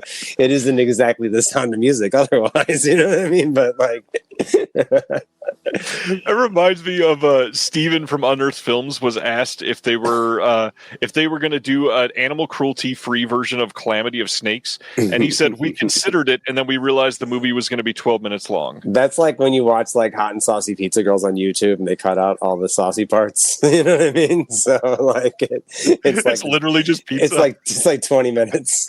Yeah. 20 minutes of people roller. I thought it was a Chuck E. Cheese commercial. I don't know. Oh, that's great. Next up, September 22nd, Blu-ray in the UK from Screenbound is Sex with the Stars from 1981. This is not one I know about. Have never seen this, and it does not look like there are any extras. Have you seen this one? I have not. It does sound promising, though. Very cleverly edited so that I can share this on YouTube and Instagram. I appreciate that, Screenbound. Thank you so much, unless that's the original poster art, which is very helpful. Because, man, I've been flagged many times for some of the cover art I've had to post. This reminds me when I was young, so my mom would allow me to have things like Jane's Addiction record with nudity on it, or a Clive Barker comic with nudity in it. But when I would get it, it would have bikinis drawn on everybody. My mom would kind of like self-censor the things, when I was younger, you know what I mean? That's what this kind of reminds me of. It's like censored. It's like drawn in here over the over the bits. Quite cleverly. Next up, August 29th on 4K over in Germany, Wicked Vision is releasing Spider Labyrinth on 4K. Now, usually I don't announce a lot of the Wicked Vision stuff, but obviously this movie is very special to me. On top of doing the commentary and the visual essay for it, which they did get from Severin, and I provided the original track so that these could be on here as well. The big thing is people have fallen in love with this movie over the last couple of years since Severin released it, and Wicked Vision is including the Italian language audio track, which Severin was not able to get. So this is theoretically an upgrade for somebody that wants the original language. Severin only was able to do the English dub, so this is actually going to be slightly different. And it's got some exclusive restoration stuff that they did and could look even a little bit better. Is this like a big box? That I'm trying to understand the concept photo. The concept photo here is that you're actually able to choose just the film, or you can subscribe to an Italian cinema collection, which will get you 10 releases over the next year and a half. And they send you the box with the first one, and every time you get one, you just slide it right into the box when you get it. That's pretty cool. And they're talking some pretty big stuff. If you subscribe to this, did I list it here? I don't remember if I included it. If not, I should have. I did not, unfortunately. We'll come back to that one. But yeah, the titles that you're able to get are pretty big. Like, I think they are looking at The Whip and the Body, Bava, doing it in 4K, which has not happened anywhere else in the world yet. So pretty big stuff like that. So it's a pretty rad idea, I think. I'm sure the Bava 4Ks will now start to appear across the world as I receive my box set from Shout Factory this Monday. It just shipped, so I was on the fence with that one, but it's Bava. And if you don't have any of them, it's a really great set. Yeah, I have some, but not enough to justify not buying it, right? So there you go. Yeah. And yeah, the Wicked Vision stuff, I mean, for those that have been following the channel for quite some time, I'm friends with Laurent, who has done a lot of stuff with Wicked Vision over the years, and they do really great work over in Germany. All of their stuff, even if they don't advertise it, I think I'm allowed to say, but pretty much every single title has added English subtitles, even when they're theoretically not supposed to. So you can buy from Wicked Vision, knowing that it's licensed material, which isn't always the case in Germany, that it will have English subtitles and that it will be high quality, pretty much always. Very cool. Going to our next one is House on the Edge of the Park is the other 4K upgrade coming from Severin on Sunday as part of their Upgrade Sunday. Another one that came out just a few years ago on Blu-ray from Severin that made a big splash. This is a big deal title. How does the 4K look on this one, sir? I think it looks really good. I mean, this movie kind of has a lot of the party scenes. It's very dark in the beginning, very much benefits, I feel like, from 4K. I know there was an issue with the black levels in the past on the original release of the Blu-ray. I never thought that the Blu-ray looked bad, but like this, definitely, I think, the cinematography is very dark, and I very much feel like it helps with a lot of that. And just, I mean, it's a must-have in the Italian horror collection for sure. Yeah, and if somebody is out there and you have not seen House on the Edge of the Park, it is a very worthwhile movie. And if looking at this slipcover is turning you off in any way, this is meant to be like a very anti-thematic slipcover. It's meant to be very different than what the actual film looks like. It's a really good piece of art, but the actual cover here, this is much more akin to the feeling that you get while watching this movie. Yeah, I do love that artwork. But I mean, all the performances in this movie are really great. David Hess is awesome. David Hess is amazing. I mean, show me a bad David Hess movie, I guess. You know what I mean? But Annie Bell also, who I love, is in this, and it benefits from the upgrades, worth having, and all the Italian stuff, in my opinion. There's just some heavy hitters that you're like Zombie, you know what I mean, things like that that I'm always going to upgrade, and this looks great, and I would say it's worth the upgrade. Yeah, and like Sin Syndicate's saying here, Lorraine DeSalle is in this one, and Wild Beast, so you get two of them. Yeah. And great looking release. David Hess is the Linnea Quigley of horror, says Sibner. That's pretty apt. Yeah. Especially in the 70s and 80s. Next up, over in the UK, on September 15th, Studio Canal is doing a 4K release of The Man in the White Suit as part of their Vintage Classics collection. This is a brand new 4K restoration of the movie. We've got a new featurette on here, Matthew Sweet on The Man in the White Suit, and then a bunch of archival features. You've got a 64-page booklet and then a poster of the original artwork. Not one I've seen. Are you into British stuff like this? That's not something I have seen either, no. That makes sense. I am in the same boat, so we'll go to the next one. This title. September 9th, Blu-ray in the U.S. coming from Decal of The Ritual from this year. This is the Al Pacino and Dan Stevens Possession movie that we talked about a couple weeks ago.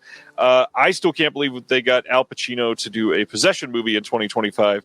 And just based on that, even though everybody says it's bad, I kind of want to see it. Yeah, I mean, yes, that sounds like a great performance. So everybody in the comments, tell us how bad it is, and then we're going to say, yeah, but I'll still watch it. Oh, speaking of what is supposed to be terrible, September 9th, Blu-ray coming from Magenta Light Studios, a indie that I've never heard of doing physical media here in the U.S. of Bride Hard from this year. This played 1 week in theaters and then bombed hard. And now this Rebel Wilson leading film is coming to Blu-ray on September 9th. One of those comedies that we were talking about that are pretty rare. Yeah. I have not seen this one. I'm not shocked. I just talked about this one, but you can pre-order the 4K Steelbook release of I Know What You Did Last Summer, the brand new reboot that is out there. I've gotten some questions. I'm not seeing a standard 4K of this one. There is a standard Blu-ray available to pre-order and this 4K Steelbook. So it looks like Sony might be going Steelbook only. I'm going to be saying the word Steelbook like 814 times tonight. Blake, are you a Steelbook person? Do you have many? I bought Tombstone. I buy them when it's necessary. I reserved Night of the Living Dead, of course. There's a lot of strong opinions on them online. Is there not? I feel like, I don't know, as you can see here, I front face a lot of stuff. So I'm a little less, sensitive to it. I feel like if I had to spine that, I do spine some of my collection. And I might not like it as much, but I definitely have had a lot that have come damaged, but I mean, that's depending on who you get it from. You're not getting damaged steelbooks from Diabolic or something. You know what I mean? Yeah. Unless the post office decides to punt your box to your door. Yeah, true. But I mean, for the most part, I feel like the indie retailers really package things. Like when I got my Quatermass, I bought it on Amazon, and it came international in an envelope that was soaking wet when I got it. So. An envelope that's dripping and then it barely. But it was like $70 shipped, so I was like, all right, whatever, Next up, I clicked the wrong thing. I apologize. Next up is another Steelbook. This is Disney's Lilo and Stitch from this year. I'll breeze through this one since Blake won't have much to say. They are doing a 4K Steelbook, no standard 4K, standard Blu-ray, and a standard DVD. This remake is not good. I did not need to watch this in a theater, and for some reason I did. I don't get it. Don't watch it. It's not great. Going to the next one. Another British film, The Wrong Arm of the Law, coming to Blu-ray from Kino on September 9th. This is a Peter Sellers film, has a brand new audio commentary by Lawrence Lerman, and then some archival extras. Peter Sellers is pretty fun. Have you seen much from Peter Sellers? No, not really. I mean, Pink Panther when I was younger, but I'm really not familiar with his body of work, Yeah, I've not seen too many either. Pink Panther and maybe one or two others at most. Maybe. Next up, September 16th, Universal pissing a lot of people off by releasing Speak No Evil on 4K after they released it on Blu-ray. This is last year's Speak No Evil that people decided this will probably never go to 4K, and now, of course, it is. No new extras, but this will have Dolby Vision, and this is still not the original Speak No Evil, which does not even have an English-friendly HD release. Dear God, please somebody release that film. We need it. It's very good. Going to our next one, 2005's Cinderella Man got a 4K coming on September 16th. This is Russell Crowe, Renee Zellweger. This is going to have Dolby Vision, HDR10. I had never seen Cinderella Man. Is this one you got to see back in the day? No, I have not seen this one either. Also, somehow not surprised. Yeah, I think that some of the rom-coms. Now, this looks interesting to me. I saw this the other day. I like these collections that Warner Archive is doing. Yeah, so that's very nice. September 2nd, the Greta Garbo collection. We've got 4 films here, and these are pretty cheap. I mean, Warner Archive, when they come out on basically Amazon now, or unless you go to MovieZing, these are on release about $18 a pop. And these are all old discs. Let's not give them too much praise, I guess. These are just the same old discs, just repackaged, but they're cheap. To get all 4 of these, it's $40, which that was basically the price of 2 of them on release. So that's pretty great. We've got Anna Christie from 1930. We've got Camille. We've got Ninotchka, and we've got Queen Christina. I don't have all the years listed down. I apologize, but I've heard supposedly these are all really great top tier movies for her. Yeah, that looks like a lot of fun. And I've been trying to, I have so much, I don't know, for B films, cult films, I don't have a lot of classics, and really with the Criterion sale or just the last couple of things, pick up Maltese Falcon, things like that for really cheap when they're $15, $18, because it's nice to have that collection, and the 4Ks of these things look amazing. And this is blue, but I'm sure they look amazing. Yeah. Ronnie says, had Queen Christine on my shelf forever, but need to watch it. Corinne says, Ninotchka is fantastic. Yeah, that's all I've heard, is that all four of these are pretty much incredible. We've got a couple more of those to talk about in just a second. But first, A24, in September, releasing Materialists on Blu-ray. This is a movie from this year that wasn't terrible. I saw this in the theater. I liked it. It was nowhere near as good as Celine Song's first film, but I thought it was a good time. Good performances from everybody. This has a commentary from Celine Song. This has a featurette called The Math of Modern Dating, Making Materialists. There is a composer deep dive, and then they've been doing these postcards with all their releases, so you can look forward to that. Good movie. Excited that it's getting a good release. I know a lot of people are upset it's not 4K. Doesn't bother me. It's not something that I needed to be in 4K.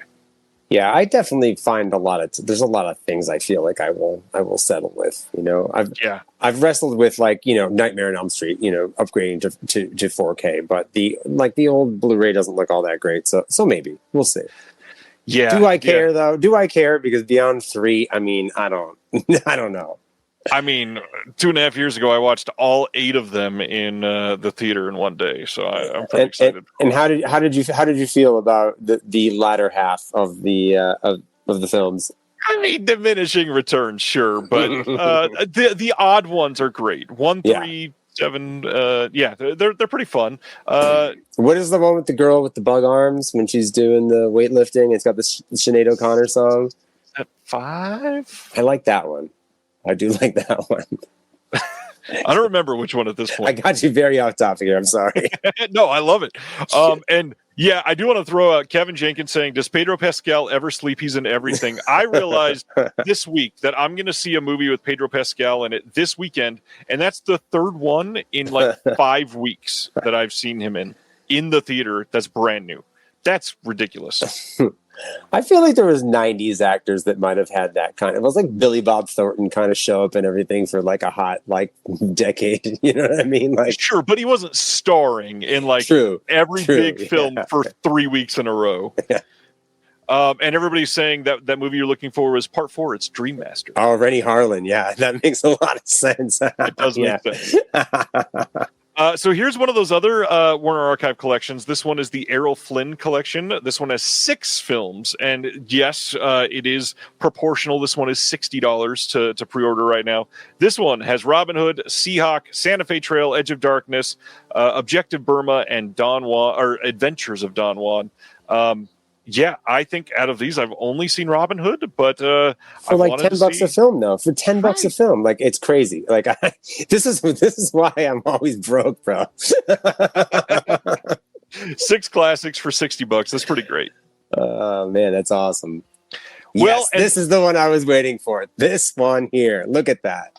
This is maybe the most exciting of them, especially if you don't have any of these movies. So another Warner Archive set on September 2nd of World Without End, Attack of the 50-Foot Woman, The Beast from 20,000 Fathoms, and Them.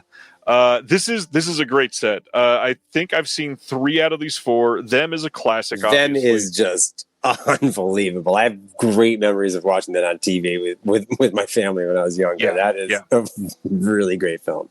And again, $40 for great HD releases of these 4 movies is kind of amazing. Absolutely. I'm stoked on it. Over in Germany on October 23rd, you can pick up a 4K Steelbook of Child's Play, or a 4K Media Book of Child's Play, or a 4K Media Book of Child's Play. These are all coming from Cape Light, who do pretty good work. They've screwed up a couple of discs, so for something like this, they're probably using literally the exact same material as Scream Factory, so don't expect some sort of fixed problem type of disc or anything like that. It's probably identical. No new extras on this, but it is subtitled in English, and that is a good thing. I like media books. I don't have any, but I always if if I get into that, then there's going to be an even greater issue than there already is. You know, I mean, shelf space has rapidly become a problem.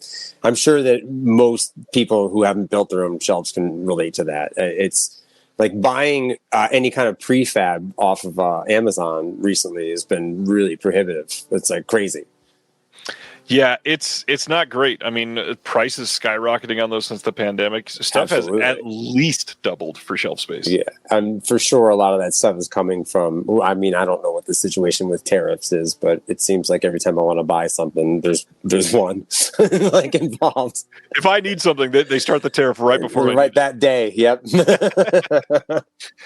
Next up, Kino Classics on September 16th. They're putting out a Blu-ray of Madchen in Uniform from 1958. This is a milestone of queer cinema, and this is supposed to be great. I know that there was a earlier version of this, I think from the late 30s or early 40s, that it's supposed to be really great, and I'm glad this is coming out. I have not seen this version, but I've heard nothing but great things. There it is. 1931 is the original one. There it is. I think the great thing about Kino's massive slate is that it allows them to do a lot of stuff like this and things that are like Silence. Like I worked on a big collection of Made in New Jersey. I need that set. Yeah, those were very cool, you know, and just that's something that I'm not sure a lot of places would take a chance on, you know, but they have the size to do that kind of thing. Yeah. And it's important. Those things are important as much as, like, you know, I need like the greatest, chunkiest edition of the shot on video horror film from, you know, 2001. I also need a nice collection of Silence and things that it's just a nice, you gotta cleanse the palate and balance things out sometimes. Yeah, it's absolutely needed. Good call. Next up is Angry Harvest, coming as part of the Kino Classics line, also on September 16th on Blu-ray. This is from 1985 and not a movie I've ever seen, but this was nominated for the Oscar for Best Foreign Language Movie that year, and is supposedly, again, really great. This one has an audio commentary by Bilge Ebiri. If you've never heard any of the work from Bilge, some great film critique that I really want to highlight here, because this is a movie that probably needs the context, and I imagine the commentary on this is astounding. Very cool. Going to our next one, we've got a film called Il Dono, also known as The Gift, from 2003, coming from Kino on September 23rd. This is a 4K restoration. It has a trailer on here. Not a film that I'd ever heard of, but it is one that looks really important. Definitely curious in checking this out. I wanted to read Ronnie's comment here. The Nazis tried to destroy the original Madchen in Uniform because it was a lesbian movie, but it miraculously survived. Yes. Yeah, that's awesome. That's the kind of film preservation, man, that like you could really get behind. Exactly. As part of Kino distribution, Cohen Media Group is releasing Unicorns from 2023. This is starring Ben Hardy and Jason Patel. Has a trailer on here. I had heard that this movie was good, but again, when you don't get to see one of these in some festival runs, these get very difficult to see. So I'm glad that somebody like Cohen is putting some time and energy into releasing it, because I wanted to see this, and it sounds really great. It's the same producing team that did The Kids Are All Right and Brokeback Mountain, and it's supposed to be great. Nice. This is a big deal for so many people. First off, crazy cover on this release. September 30th, Kino is releasing a 4K of Yorgos Lanthimos' Dogtooth from 2009. They had this on Blu-ray for quite some time, but this got a brand new HDR Dolby Vision Master, all supervised by Yorgos, and it looks to be an incredible release. The theatrical screenings have gotten good reviews and all that. This is also going to have a booklet, which Kino does not do a ton of. There's an interview with Yorgos in that booklet that Letterboxd did, and then on the extras on the 4K disc, there's an audio commentary with a few people on there. There is a archival commentary, and then there is a Blu-ray of special features as well. I feel like this is a must. If I remember right, I believe this is the first Yorgos film to get to 4K. I haven't seen any of his work, So I definitely need to catch up, right? Yeah, knowing some of the stuff that you like, I really feel like this would probably be your jam. It's been highly recommended to me, for sure. He makes what, on a very understated way of selling this to you, he makes weird movies. I like weird movies. Right?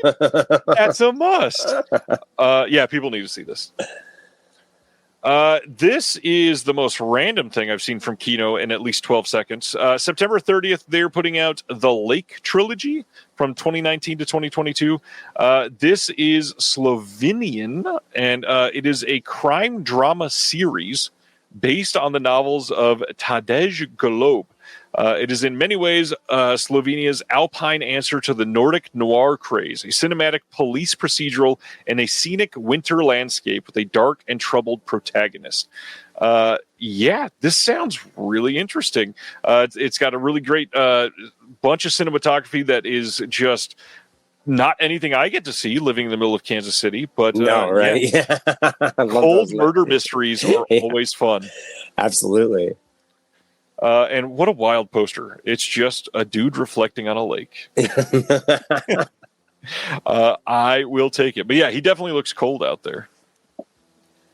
Going to our next one, another Kino title. Nice. Through Raro on September 30th, they are putting out the 44 Specialist. This is also known as Mark Strikes Again. And so, yes, this is a sequel, and they have not released the first one. Nor doesn't matter. Nor have they released the second one. I believe this is the third one in the series, which is hilarious. Is this like Leonard Part 6? In a way. We got an audio commentary by Rachel Nisbet on this. Glad they're putting this out. This is probably a good time to announce and share. I believe Raro has quietly canceled the last title they announced. I am trying to do some research on that, so I will share if I can find something else soon. We talked about that about a month ago, but now it has quietly disappeared from every site on the internet, so we shall see. Going to the next one, Hammer. So we spent some time talking about Quatermass. Their next 4K title is The Man in Black from 1950. Is this one that you are excited about, Blake? Yeah, these smaller ones, the smaller Hammer special editions, like Shatter, Four-Sided Triangle, I haven't gotten any of these yet, so I haven't seen them even really in the wild, but I want every last one of them. So these smaller ones, they are much smaller than the ones that Blake and I shared earlier. They're less than, I think, half the size of those. And this is a 2-disc release specifically. It's got a 4K disc and a Blu-ray disc. And just to share how much work Hammer puts into these, this has English, French, Italian, Spanish, and German subtitles. What other boutique label is doing that for their releases? I'll tell you one thing, I wouldn't want to QC that. Well, and if that's not enough, that you have to check in 5 different languages, 2 brand new commentaries, lots of new interviews, lots of new featurettes, visual essays, plus a giant booklet. Like, there is so much. Yeah, they really, I mean, it's just like I go on the site and I want to buy like every last thing that they have. Like I pretty much, when the Anchor Bay boutique DVD explosion started, you had a lot of Hammer films getting snapped up in that wave. You know what I mean? And that was a lot of my, the VHS even. They had VHS, Dracula, Prince of Darkness. I remember doing the clamshell releases, if you remember those. And so the Hammer stuff was really like when I started collecting the stuff that I started buying first. And it was very much... It brought me back. Like, I had seen a lot of the stuff on television when I was younger, but didn't really know. You know what I mean? You'd always catch something on broadcast halfway through, but all of it is just, there's a lot. I mean, there's definitely a lot of Hammer films that are boring, kind of, you know what I mean? Yeah. But these aren't any of them that I've seen so far. Yeah, I like that. That's a good way to say it. Because, there are quite a few Hammer films that are... There's a couple snoozers in there, for sure. Well, forgettable is probably the kindest way to say that. I still, and I feel like I like to revisit things, though, every couple of years. Same. you know, and your attitudes towards things always change, you know, and things I did not like at all before are things that I like a lot now. And so, you know, maybe you think it's boring when you're a gore hound and you're just looking for Fulci movies and stuff like that, but you revisit it as an adult and it's like, oh, this is actually pretty cerebral and cool, you know. I don't know if I would have like connected something with like Quatermass Experiment like I did watching it now, you know, if I watched it when I was 17, you know? Yeah. Well, and the reality, at least for me, I'm not trying to speak on your behalf too, but when I watch things, I just go through cycles. So sometimes on a Wednesday, I might think it's boring, but a month later be like, oh, it's Tuesday. This movie is fantastic now. And I always refer to it as like the QC Stockholm syndrome too. Is like sometimes I'll watch something, I'm like, I hated that. Like, damn, I hate that movie. It sucks. You know what I mean? And then, like, I go through the commentary, I go through the extras, then I watch it in Italian, and then I'm like, oh, no, it doesn't suck. I just didn't understand it at all the first time, or I didn't have the context to necessarily get what I was looking at, you know? And I think, you know, not everybody, I don't know if I would, if I had the time, if I was just watching stuff for fun, to be like, yeah, I'm going to fully explore this movie I hate. You know what I mean? Like, but you know, sometimes when you do it for work, it could be a very positive experience. Because I feel like, well, I asked you before about how you rate your films on Letterboxd, and I can't remember. I was listening to a commentary once, and for work, of course, and they were talking about how on Letterboxd they always start with a 3-star rating because, like, you made a movie, you did something phenomenal and hard. You know what I mean? So yep. all of the nuance in my rating is between 3 and 5. You know what I mean? Unless I really hate it, then I'll give it a hard 1. You know what I mean? Like, and that's rare. That's rare. You know, it's rare that I really, really hate something. Yeah, that's pretty close to exactly how I do it. And on that note, I know what you did last summer. I got a solid 3. Didn't have to move up even a little bit. Yeah. Whatever. The whole QC fatigue experience with some of these is so real. I mean, not to like pause in the middle of the announcements for just a minute, but a couple months ago I shared on here that I had that giant accident basically while I was in LA where my wife and I both lost our laptops and they were ruined, and I was in the middle of QCing Asylum at the time that happened. My God. And so that is a nightmare. I was running up against the deadline, lost my computer, and so I was in there trying to get it done. I had 2 visual essays that I was about to turn in and this QC that were all roughly at like 60% complete. And so getting back into getting it done when I was already past the deadline and I didn't want Severin pissed at me, I was working at like 1:00 in the morning going, nope, I got to do this. Like QC, you have to be completely 100% in. I think I watched the end of that movie. I'm not kidding, maybe like 11 times. Yeah. And like we can get into it when you're done, but it's not work that you can force. Do you know what I mean? Because like you really have to be like 100% when you and it's really easy to get fatigued really fast, you know. And I know we talked about that, but yeah. If we got more time at the end, we can throw more in there about QC. Yeah. Crazy, but first we got to talk about this edgy motherfucking release. Dark Sky, as part of their Dark Sky Selects line, they're putting out a Blu-ray steelbook of Faces of Death, that movie that your brother's friend showed you in 1992 because he found it under a blanket in his best friend's van. This thing gets a brand new extra on here called Many Faces of Death, and nothing else new except for the packaging. I don't want to try to steer anybody into buying this or not buying this, but one note is I have heard that if you want all of the Faces of Death films, you may just want to wait a little bit longer and see if something were to happen in the world, because you might be hearing more about the series soon. Yeah, I feel like I would. There's a nostalgia factor that makes me want to revisit this, but maybe one time. I don't know. Yeah, I don't know about owning this thing. Like, you know, it's of course most of it is just staged, or you know, it's like a Mondo film, an American Mondo film, I guess. But yeah. I don't know if I feel an inclination to own it, but it is a very attractive looking steelbook, though. Look at that. The inside artwork is very nice.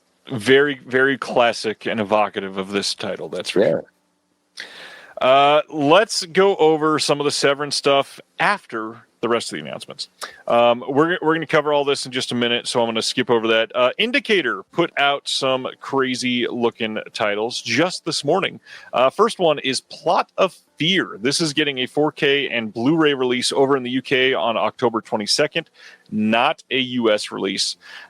This is a film that's going to get a new commentary with Eugenio Orcolani and Troy Howarth. Interview with the first AD on this film. New presentation of an interview from 2013. A bunch of newly edited stuff. Eugenio Orcolani really kind of crushed the extras on both of these. He did so much. 80-page booklet with new essays. Some really good stuff. And then to go with it, they got Franco Nero in Hitchhike from 1977. That movie's awesome. That's a great movie. I highly recommend this one. This is the big winner of these two. Love this movie. This is also 4K and Blu-ray, also coming in the UK only, also on October 22nd. Lots of new extras from Eugenio again. Some really great looking stuff. Tell the world about Hitchhike. Yeah, I will be snapping this one up. It is. I feel like it's a good double feature with the Bava film. What is it? Rabid Dogs, or it has another name too? Yeah, it does. Yeah, the Kidnapped or something version. Like that. Yeah, I like this as a double feature. Very kind of cool Italian road movie with David Hess sprinkled in here, right? Isn't he in this one? He is in this one. Yes. Yeah. So he's always, as we discussed earlier, just on 11. That guy, a different breed, dude. This is a pretty big deal. This is going to look incredible. Franco Nero just being amazing in this movie. Also, it's a Morricone soundtrack. You pretty much have to have it at that point. So, I think this is a beautiful piece of cover art too. All of their stuff. I'm a big Jean Rollin guy, and I have all of the Indicator stuff that they've put out so far, and just gorgeous special editions. I've bought those films so many times now. I bought them on Laserdisc and the original DVDs. And then again on Blu-ray. I finally had finished the collection from Kino when these ones started getting announced. But you want to talk about 4K upgrades that are just completely a world beyond the old scans. Yeah. They are. The Rollin stuff, I mean, I thought I was a fan before, and I know now it's gorgeous. Like, they just pop. Yeah, they look incredible, and then not to mention, not to just harp on packaging, but I am a huge fan, and I happen to have not that I play on this, Sibner. You don't need to comment on that. I happen to have an Indicator one right here. This is Carnal Knowledge that they just did on 4K over in the UK, and this is a hard box release. Wow! Look at this. It is a thin packaging, and it's got the disc and it's got a booklet all in this hyper thin but extra fancy packaging to show that this is a prestige title. We're giving it just something special, and it's essentially barely over the size of a Blu-ray, and it's a hard box release. This is the way to do something like this. I love this. Yeah, they do really nice work. The booklets included with these two are phenomenal.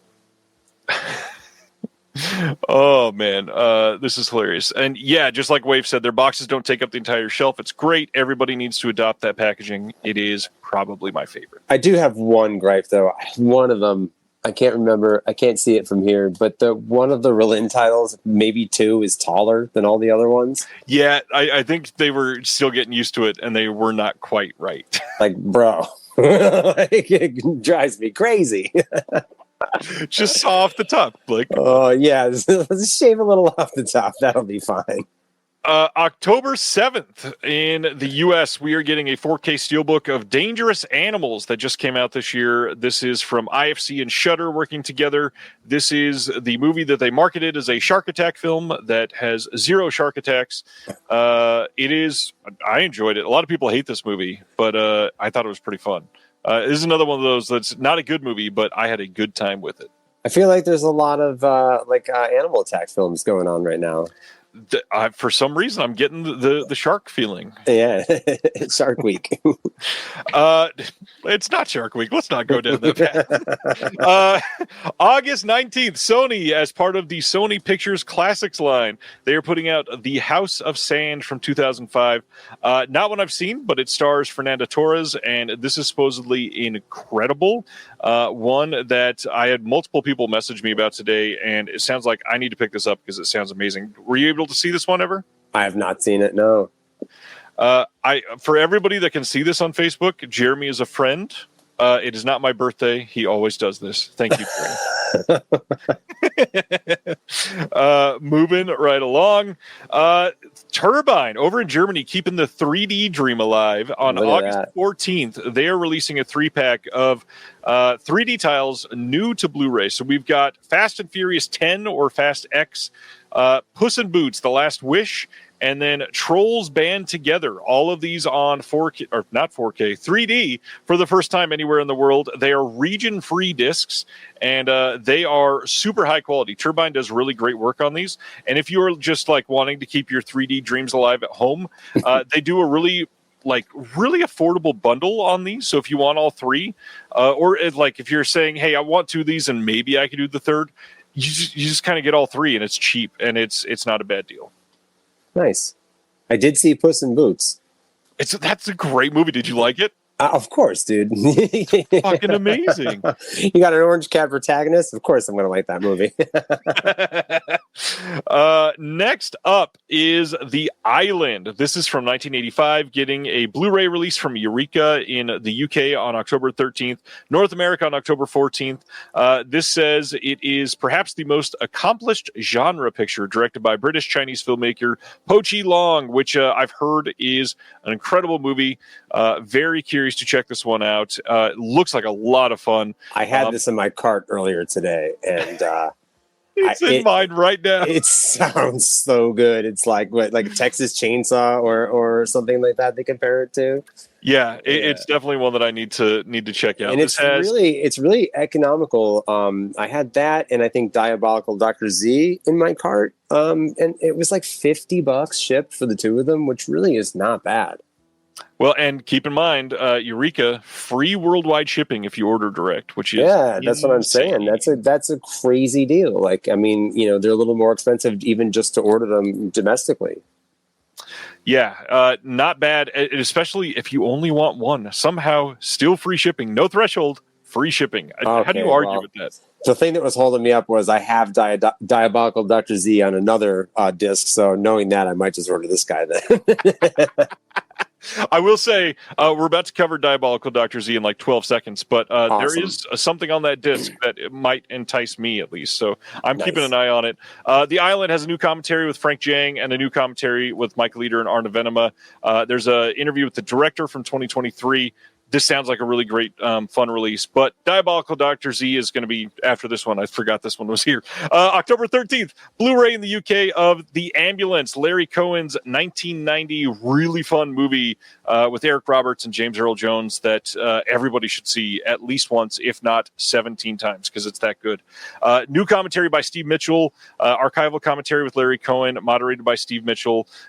There is a new visual essay on The Ambulance and medical horror by Murray Leader, new interview with the writer Michael Doyle, and this is great. Have you ever seen The Ambulance? I have not, but Eric Roberts and Larry Cohen sounds like oh wait, no, I feel like I did see this. This was a HBO or Cinemax, like Played a regular. Yeah, dude, I did see this one. Yeah, this is a good one for sure. Yeah, it's a fun movie. Yeah. But now, Eric Roberts is always a lot of fun. Diabolical Dr. Z. Coming out in the UK on Blu-ray on October 20th. The Jess Franco film from 1966, Eureka, going all in on the Jess Franco titles. This one on the disc, we have a commentary by Tim Lucas. We also have a new discussion of European Gothic horror in the 1960s, the Xavier Aldana Reyes. There's a new visual essay on mad science in Gothic horror from Mary Shelley to Jess Franco by Sam Deegan, and that is going to be a blast to watch. That sounds awesome. I'm a big fan of the essays these days, the visual essays and things like that. There's like a very nice, concise way to get your perspective and voice heard out there. It's just like, rather than perhaps a full commentary or, I know that like I myself am trying to get more into reading booklets and liner notes because there's just so much information in there, but the visual essay is a great way to get that across. I agree fully.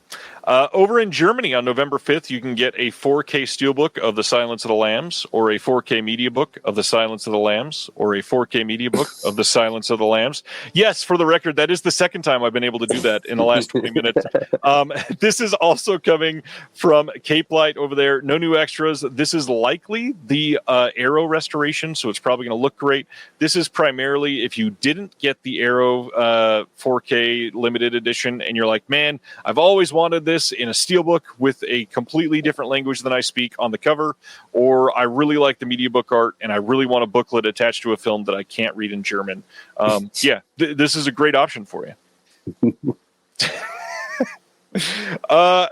Another German title. Oh, so many of those this week.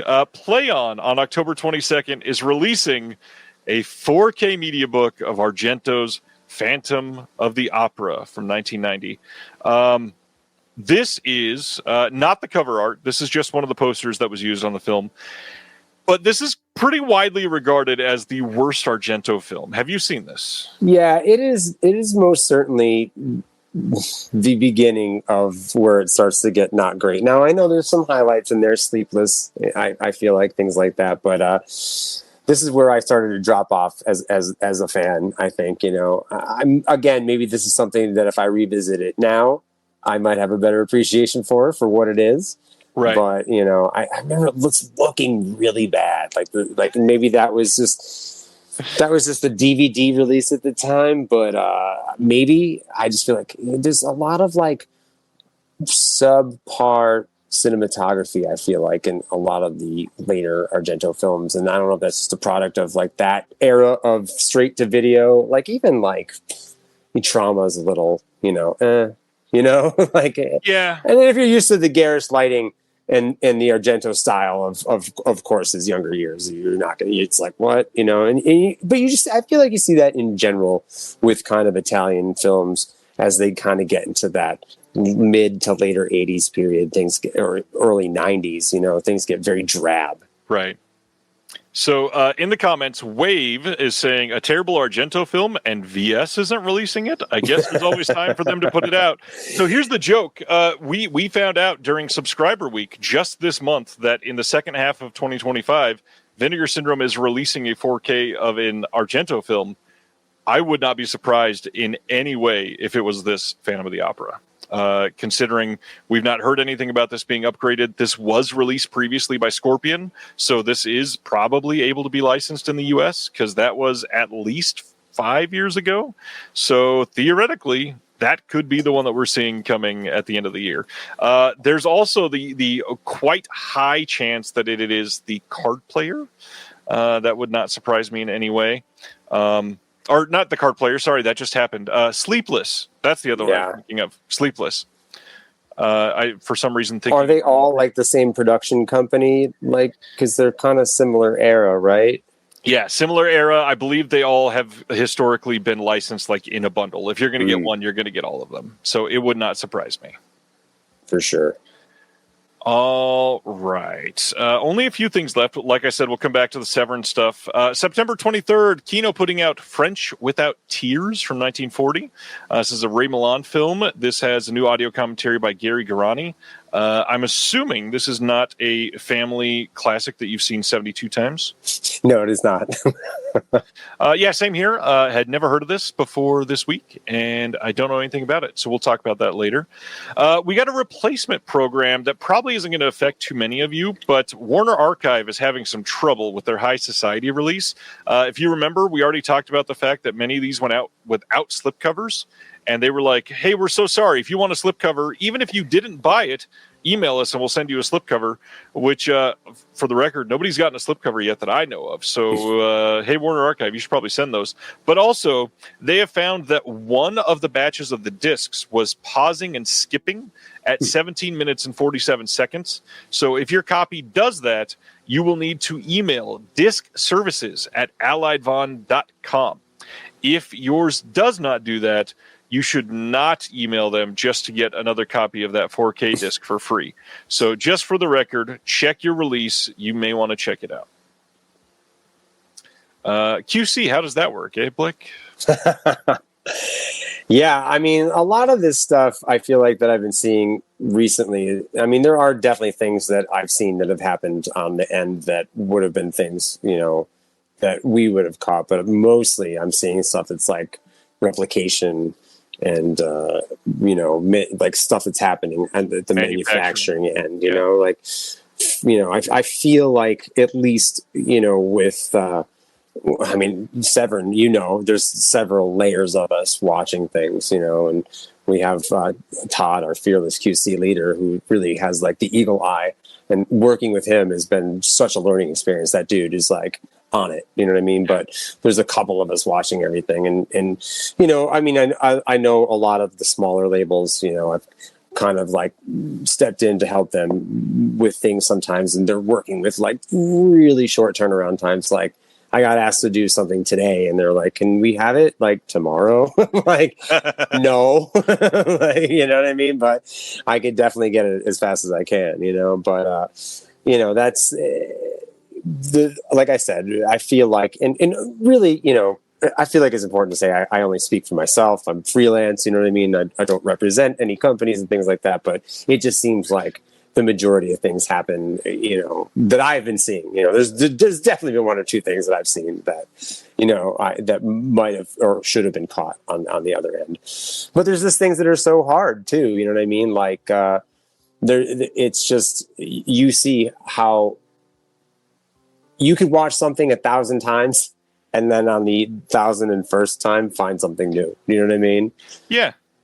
Yeah, considering I watched the second half of Asylum 11 times, yeah. Yeah, and really it is like trying to identify deal breakers, or disc breakers. I mean, that's constantly what I'm trying to do is break the disc, When I get it at the point that I get disc emulation phase, I am trying to break it. You know what I mean? Like, I am just like, going through everything, stopping it, going back, pop-up menu, this, that, back out, you know what I mean? Like, and you will break them sometimes. You know what I mean? Like, so that's The QC stuff is not able to be overstated enough how much work goes into some of these. I mean, we're talking the entire disc being looked through for some of these companies like upwards of 30 plus times with different people on different setups with different TVs, different players, checking for different things. It's impossible to create every scenario. Like I'm a video game guy too. I love video games and things like Bethesda games, which are so complex but always broken. And those things can be fixed. Kind of after the fact. You can't really fix a disc after the fact unless it's like a replacement program, which gets prohibitive. And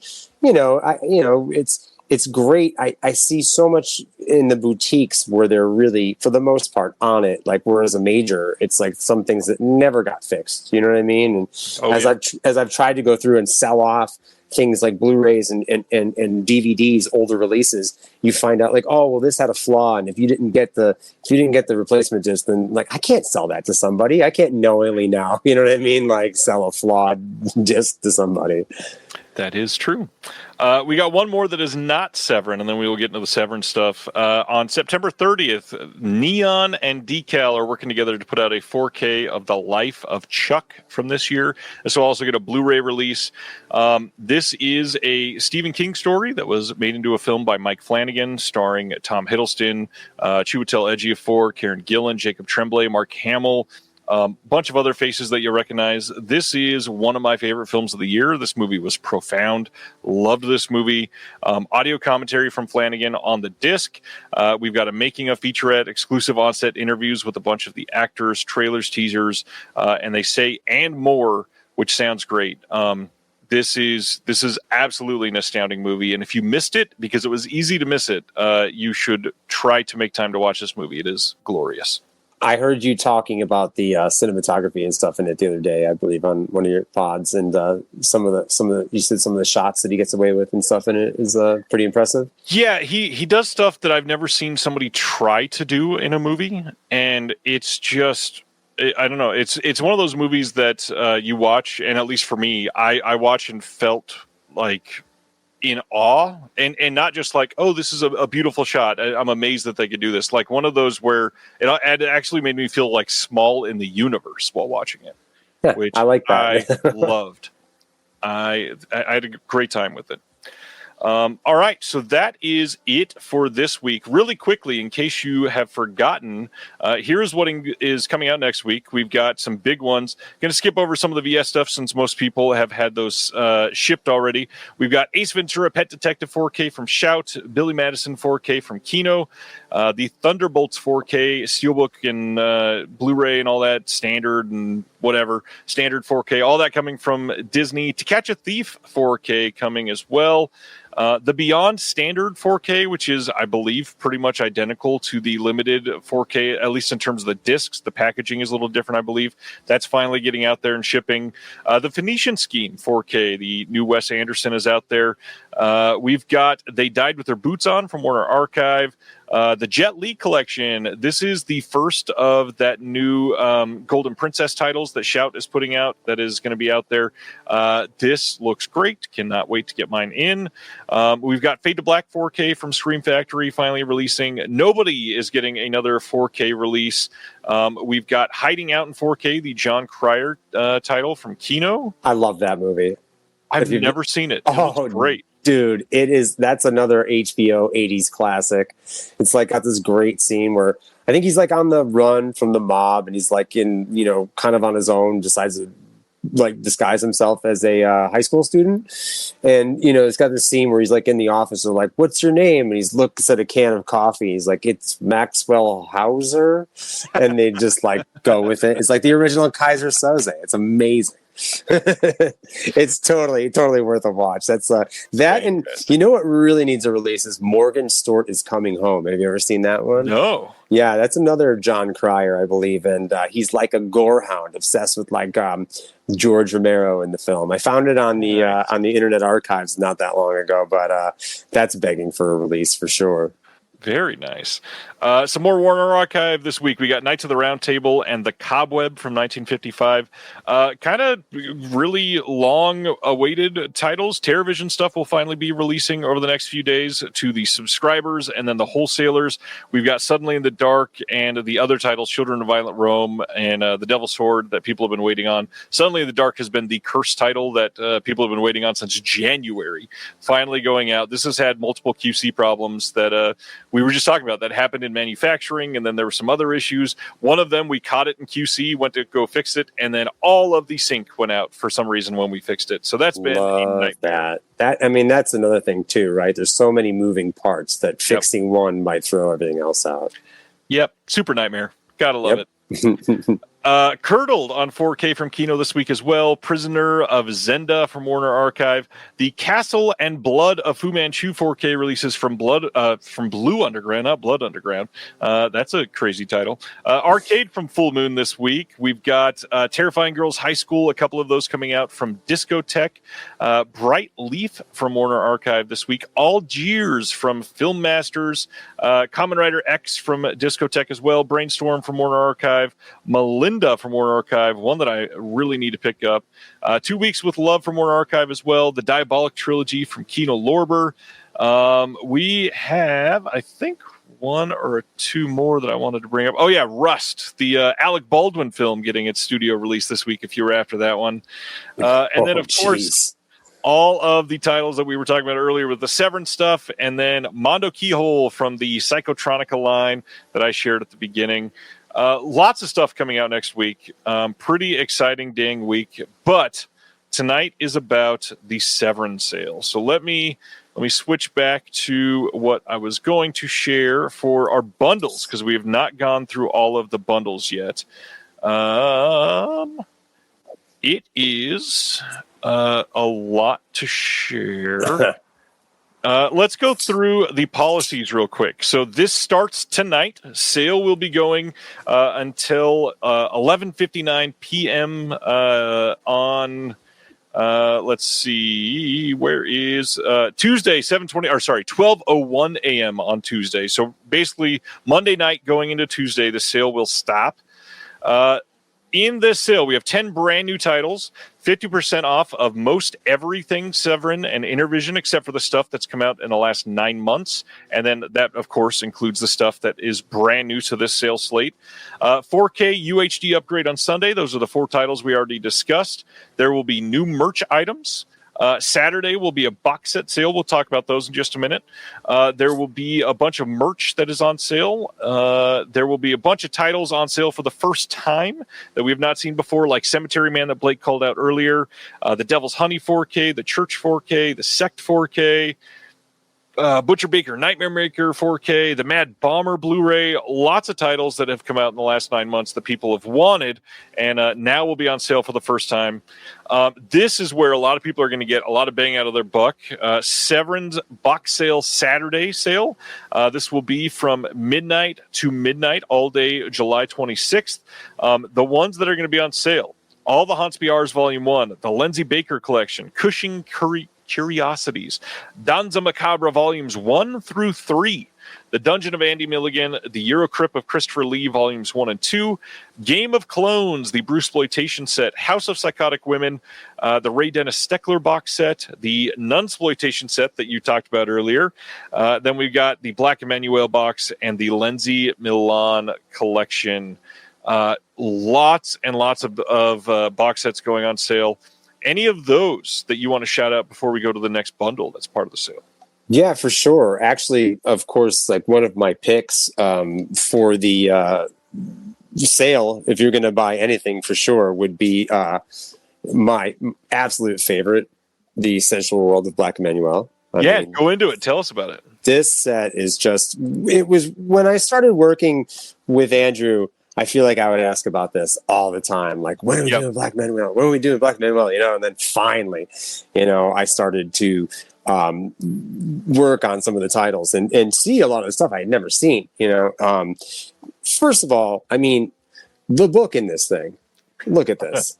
All right. I mean, that is just, that in itself, you got a little rundown of the films. There's all kinds of like essays. And the thing that I like about this, these films kind of would have been lost, I feel like, if it weren't for a serious, critical, feminist reevaluation of the films themselves. Because it would be so easy to dismiss them as just exploitation films. And there's so much more going on there, you know, and appreciating, you know, Laura Gemser as like the female James Bond, like of the time. Like they're like travelogue films. Like you can watch that. That is like summer vacation in a box. You will go all over the world. You know what I mean? And it's just such a, I mean, what a monumental feat to track down all of those films and find the best quality sources that you can find. And they look beautiful. You know, my pick for the 10, just the restoration on it is just mind blowing. You can just, I feel like when you're so accustomed to seeing this stuff, I either saw it on cable, you know, like through an old TV, you know, old coaxial cable like TV, or I saw a VHS tape, you know, a rental tape that had been rented 1,000 times, or later I saw, you know, 3rd, 4th generation bootleg VHS tapes of these films, something like Emmanuel and the Last Cannibals, you know, like, which is a classic. You know, you'd always, you know, buy a bootleg of that at the conventions for years, and then you see it cleaned up and in the context of the other films, and just with all the analysis that's on there and like the commentaries, there's just so much to dive into, and you'll walk away from it. Like, I mean, I feel like Severin puts so much into the extras and so much like comprehensive material that each disc is almost like a film school in a box. Like if you really want to know something about a film or a director or a creative team, I mean, like you could probably write a doctoral thesis by going through the extras on a few of the discs. You know what I mean? And that is like no slouch. That is such a great set.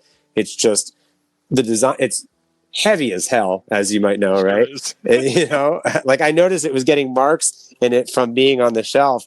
You're like right here because it was like front facing. So it's just because it's just so heavy. But then you got the little wheel, you know, the term. I don't know if I want to turn it too much because I don't know what's going to pop up on YouTube. But yeah. It won't pop up. Yeah. But yeah, what a great box set. And of course, all the haunts is the full horror stuff. Eyes of Fire alone in that set is just such a great film. And again, that box set has such a witchy vibe to it, man. You can just dive into all the extras, the short films, little animated things. There's just so much to love about it. But when it comes to box sets, like Severin really, they nail it. Some of the stuff that I've worked on for them Steckler was kind of coming together when I first started with them, and it was just, there's so much in there. It's crazy. Again, you want a comprehensive director box set, there's quite a few.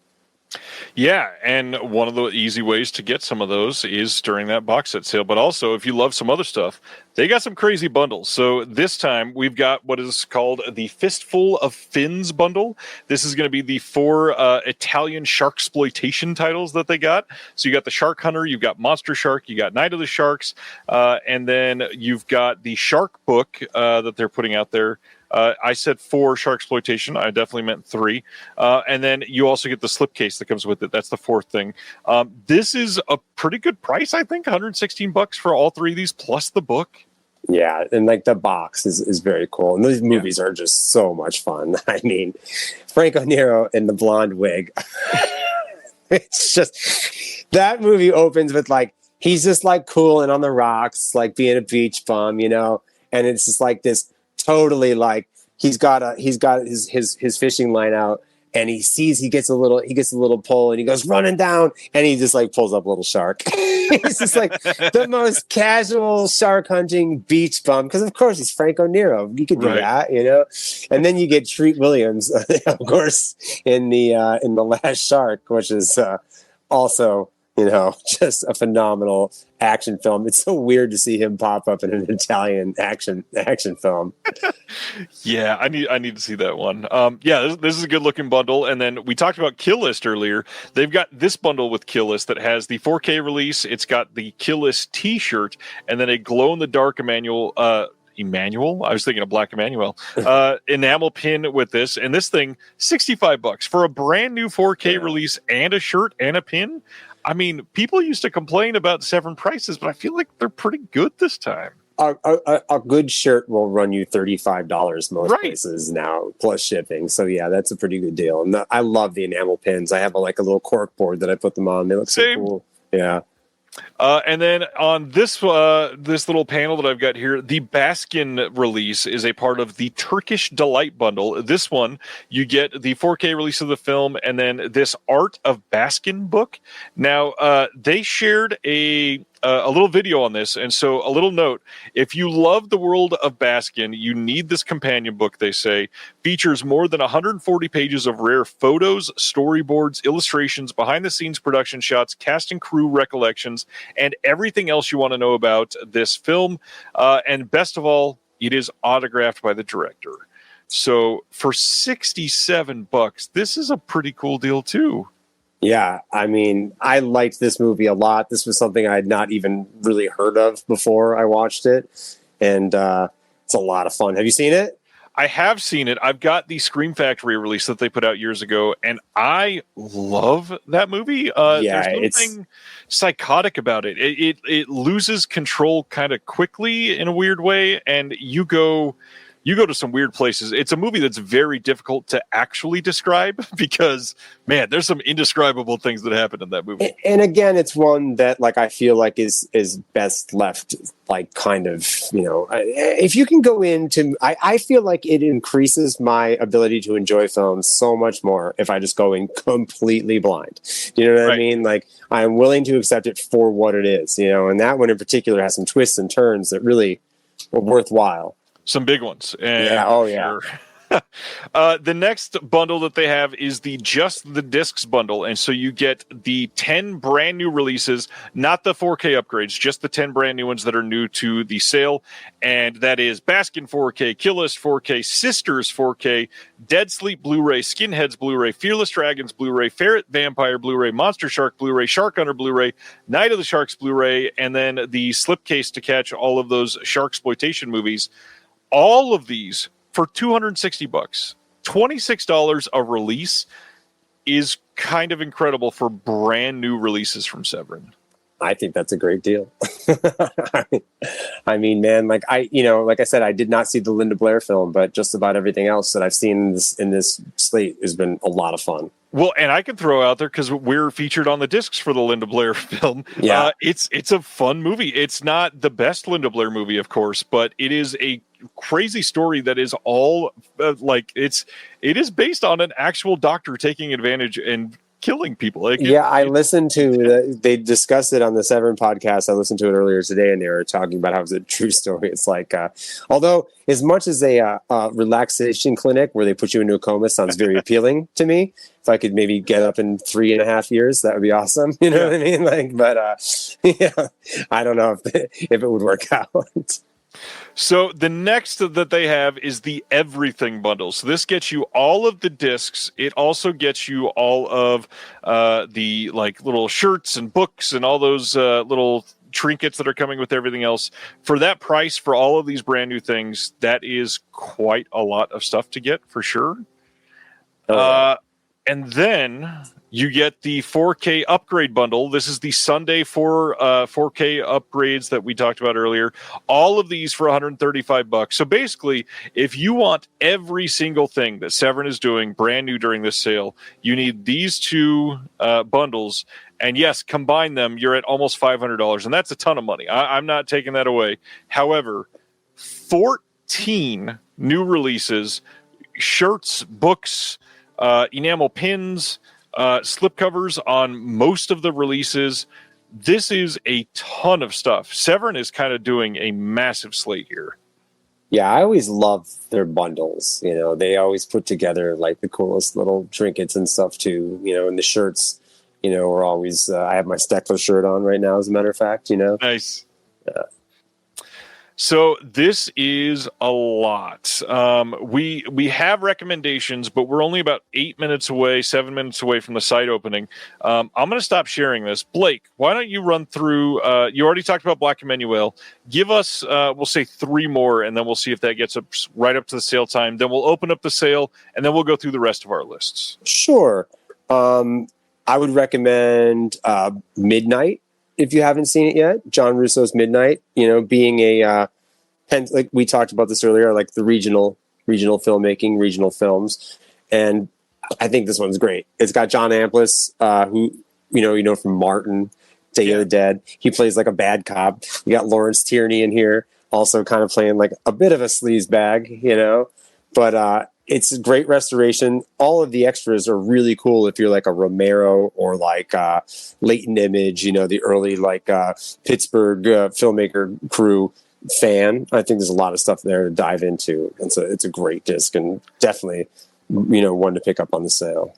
And it's one that's been there for a long time, so it will absolutely be on sale. It will probably be pretty damn cheap too. That's one that's been. It's older for sure, yeah. Like 2019, something like. Yeah, I made sure one of my picks, of course, Jess Franco's Thong Girls, which is probably one of the best movies I've seen in a long time, is not going to be on sale today. So I made sure that everything else is going to be, and we'll have to save that one for another discussion. Well, even then, Thong Girls I think it was only like $22 on the site when it came out. It is the best Jess Franco movie. I mean, like, it is just so much fun.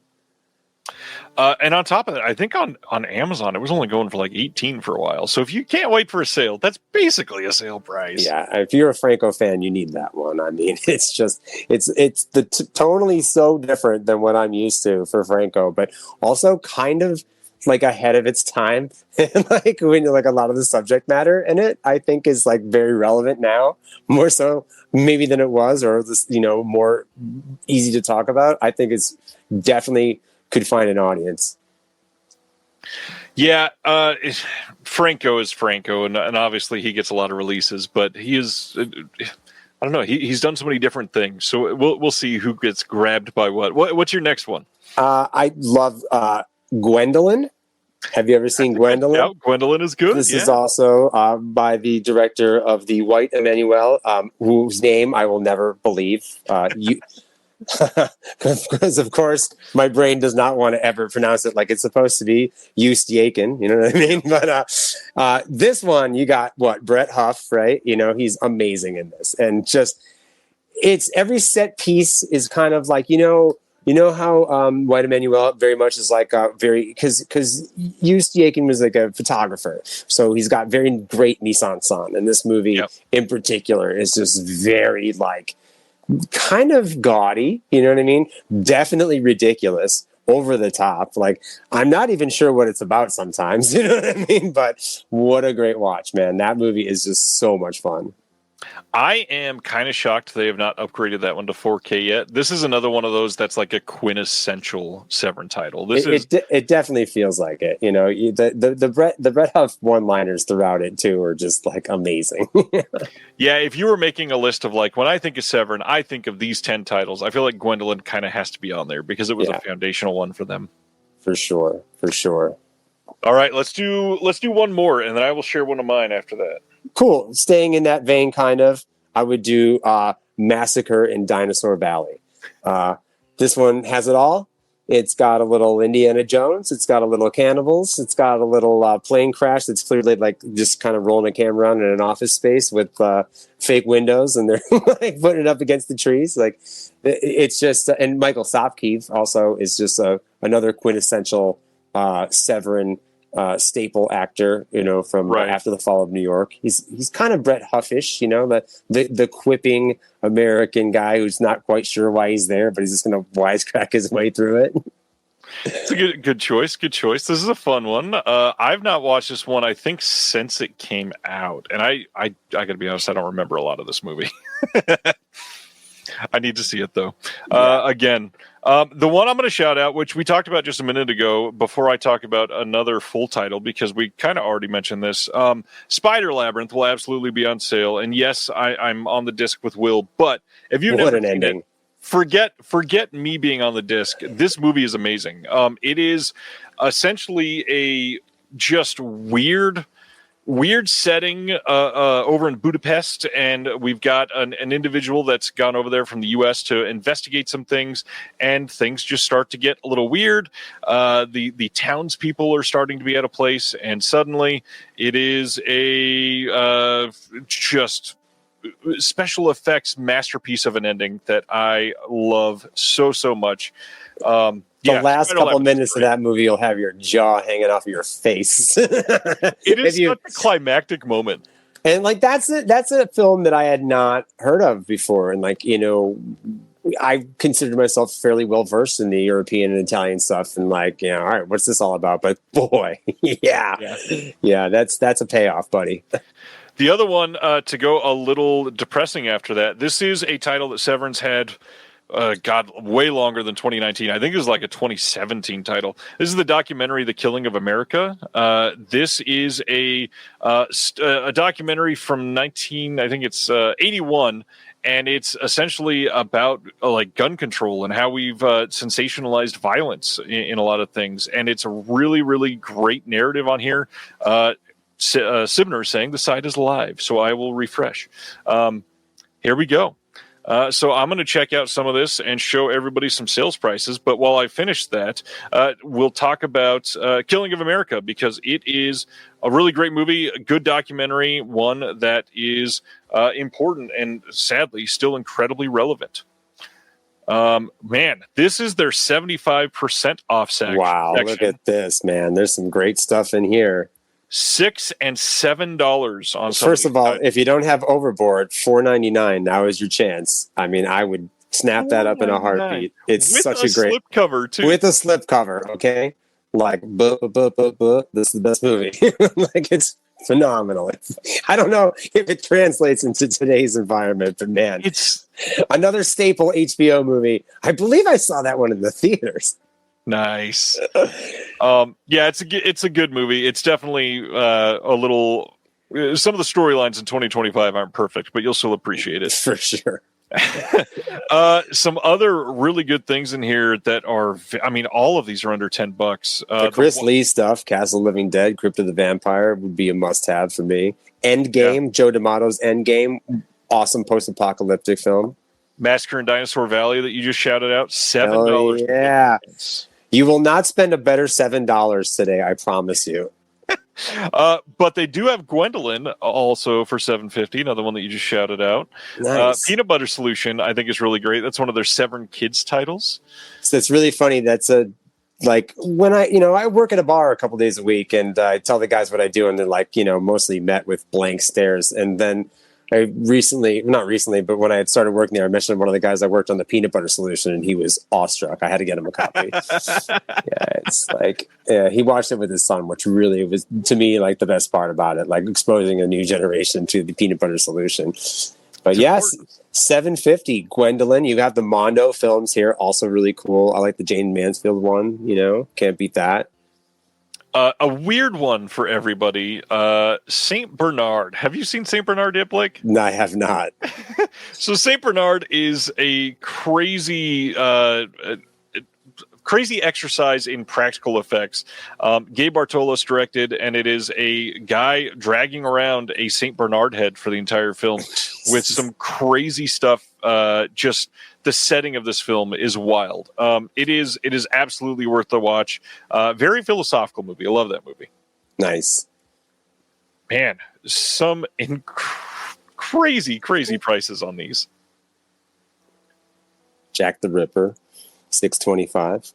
$6.25. The old UK release of Baskin for $7.50. If you don't want the 4K upgrade. Shocking Dark, I would also highly recommend. Shocking Dark is great. Future Shock, the story 2000 AD is a must. Birdemic at $7.50. There you go. There's The Killing of America for $7.50. Man, I love the trailer compilations that so many of these companies have put out. That's exploitation and Kung Fu Trailers of Fury. People need those. Yeah, when I went to David's premiere of the Clones of Bruce at Tribeca 2 or 3 years ago, they were giving away copies of that, like in a little goodie bag. And I do love trailer collections. There is a cat here, in case you're seeing the tail occasionally pop up. I got to be honest, looking at the brand new releases here, Blu-rays without slipcovers, $21. That is a very fair price for a brand new Blu-ray from Severin. Something with a slipcase, like Ferret Vampire, $27. That's not a bad deal at all. That movie is very cool for anybody who has been like me and had not heard of it prior. I think it's got a little political commentary in there, but you can just watch it kind of for what it is, and it's kind of just a weird addition to the vampire films. Very cool car in it too. A lot of history of the car. I guess it's like a legendary car in Czechoslovakia. I mean, it looks pretty amazing. The slipcover on that looks great too. Yeah. Oh yeah. I love the artwork they did for that. So now all that stuff is the main titles there are listed at the front, and then you've got the sales stuff, which we should be able to go through and look at pretty much everything else that's a catalog title. We'll need to go to like the second page here to get to some of the cheaper stuff, but here's like Thong Girls, $20, not on sale, but even on sale, it's only going to be $15. Yeah, 20 is not bad at all. You will not regret that purchase. Moving down, we should be approaching. Okay, so this is where stuff starts getting on sale here. So we've got like The Creature, $15. Dog Called Vengeance, $15. The Dario Argento Deep Cuts is $27.50. I might need to get on that. Yeah, there's a couple of great episodes. A lot of that Italian TV stuff that has been surfacing is really worth watching. And I feel like, I'm a sucker for Lamberto Bava. There's just some kind of vibe to his movie. It's like kind of cheesy once he gets past demons and stuff, but like they're just like a comfortable sweatshirt. You know what I mean? Like, And that's how I felt about these. Like they were a lot of fun. I think it was Eyewitness that I watched that I liked the most, but The Prince of Terror is just like, it's a trip as well. It's got a killer ending. Yeah, I have not seen any of them, and I've heard that it's actually a really good release. And I love Argento, so I definitely want to see it. The Argento deep cuts with the Door into Darkness has just got some really cool stuff on there. And then there's all kinds of really like shorts that he did like on other shows, and a lot of that was new to me. So definitely check that out if you get a chance, and especially if you're an Argento completist. Yeah. The Mad Bomber, is that one that you saw in QC there, Blake? Yeah, I did watch that one. It's different. That one feels kind of like something weirdy to me, kind of, very like exploitative. It's got like a lot of gore in the explosion scenes. It seems like it was maybe they're trying to do a topical thing, like who is in that? There's like Joe Don Baker or somebody's in that, right? Like crazy, like 70s stalwart, Pull this up in another tab. Chuck Connors, that's the guy, yeah. So, if you like that kind of stuff, but it's not going to be something that wins you over if you're not into the vibe of like the 70s kind of like, I don't know who would be watching this that might not be into that though. Like it's definitely fun and worth watching, and it's got a great explosive ending. Reminder that this is not a sale price, but this is usually hard to get unless you're at a convention. They've got the Four Flies on Gray Velvet 4K release up, $55. Solid release. Again, it's pricey compared to the other stuff we were just talking about, but it is a wonderful release of this movie. I loved the restoration on this one. I had this was really hard to track down in the early days. I feel like Four Flies and Cat o' Nine Tails were always kind of the ones that the outliers, but this one in particular. And I really like the crazy music. Kind of starts out with like a very like frantic like drumming music and stuff. It's just you could see Argento cutting his teeth. I feel like for what's to come. Yeah. Yeah, it's great restoration. Absolutely worth watching. One that I have still not seen the full movie of, but when Severin announced it, I went and found a version to watch, and it looked really, really intriguing. What is The Red Light Bandit all about? Did you see that one? I did. Now that's like a Brazilian, right? Yes. It's kind of like it reminded me a bit of like a stream of consciousness type filmmaking. Do you know what I mean? Like, yeah, hallucinatory and amazing manifesto. So it's like, it's. I'm trying to. It's very avant-garde. You know what I mean? Like it's hard to just describe what it's about, but it's definitely very arty and very political. It looks good. It really does. I mean, for 1748, hell yeah. That's a great price for that. And it's got the short films on there too. I actually do remember the short films. Yeah, those are very cool. There's 3 different ones that had shorts. Nice. Yeah, so that's got some cool stuff on it. I have to ask if they're here from your friends list, because I'm not on the East Coast. Is it actually your birthday on Friday the 25th here, Blake? No. Okay, good. So they're just doing the Jeremy thing like I got earlier. Perfect. It's in November. Amazing. Okay, so we talked about Roughies earlier. Hotspur is definitely one that people should get. Hell yeah. Hotspur and Scavengers. Right next to each other. The commentary that Andrew and Joe Rubin do on both of those is just that's worth the price of admission alone. When I saw Lisa from Something Weird, she asked what I was up to these days, and I told her about working QC and doing work with Severin. She had the pickup. I'm like, oh, you didn't bring Scavengers and Hotspur? She's like, yeah, no, I kind of left those ones. I didn't know if they were a little too much to bring to a family-friendly environment. But the commentaries on those are so much fun. Yeah. We are looking through Blu-rays only right now, but I'm going to switch over to 4K in just a second. I wanted to go down to this title right here. So Closed Circuit, I think I've been ringing the bell a lot. That's my number 2 pick for today. Yeah. Look at that. Yeah. Just in case you have never seen Closed Circuit is a secret masterpiece in Severin's catalog that so many people have still not seen. And it is stupendous. Incredible story. All takes place in a movie theater, and it is just a wonderful, wonderful premise. What a cast of characters in that, right? Too. Like, as they go through an interview, it's like each person gets their time to shine as their own little weirdo, unique character. And there's definitely, like, you can't tell me that they didn't see that when they wrote Demons. I don't care what anybody says. Okay. Like, there's so much Demons vibe to that movie that, like, it just had to be. But the ending is just another one is best to not know too much about. Yeah, that is true. So here we are with the 4Ks. The first one that we got in this list that's on sale here is the Opera 5 disc. This is the set that is massive and incredible. Opera is theoretically, I still call it my favorite Argento. I love this movie, and this 4K is beautiful. Just amazing. Yep, a tremendous amount of work. I feel like this group of titles had a lot going on. Yeah. 2020 Texas Gladiators on sale for the first time. Castle of Blood 4K on sale for the first time. I had Texas Gladiators as a pick for tonight. I would highly recommend that one as well. Al Cliver, I feel like Zombie.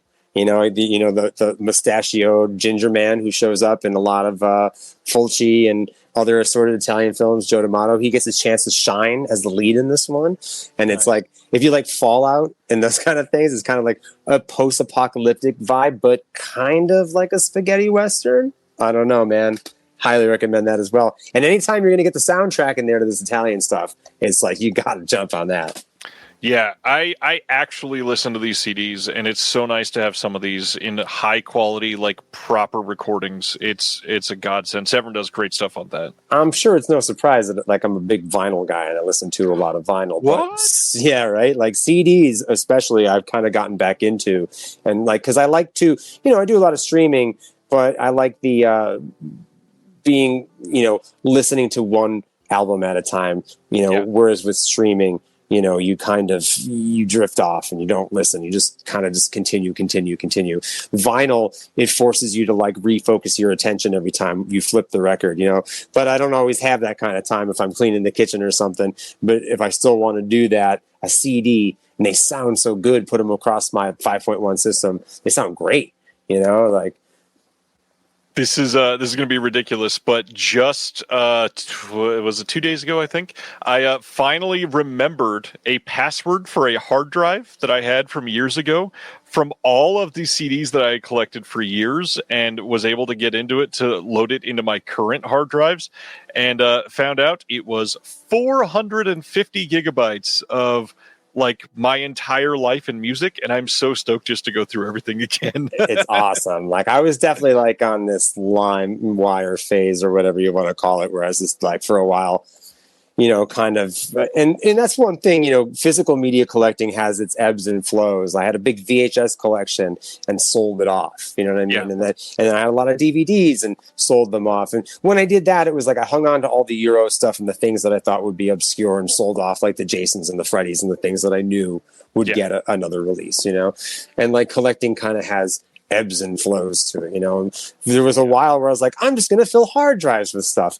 but then I never watched any of it. You know what I mean? Right. Like, a hard drive full of stuff is not as cool as like, hey, like, look at all that. Well, and I never stopped buying CDs. My whole thing is this just became the passion that was more than music. Music used to be my number one, with movies being number two, and it's flipped, and I don't see that changing back anytime soon. That's for sure. Yeah, and especially as I get older, I feel like I have more of an emotional reaction to film, cinema, than an easier time connecting to new work, I should say, when it comes to film than music. Yeah, I would agree with that there. That's for sure. I don't think I've ever seen this. Sibner is asking, is Echo and Forbidden any good? Have you seen that one, Blake? I have not seen that one. I think that's one of the Mondo double features that they have. Yeah, I think it came out around the same time as the Jane Mansfield one. Okay, yeah, those were a little bit before me. I just got the Jane Mansfield myself, I think on one of the last sales because it was really cheap.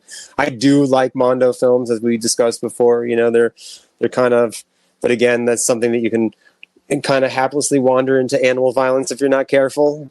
Right. That does happen. I am keeping my eyes on Butcher Baker Nightmare Maker. I might pick that up.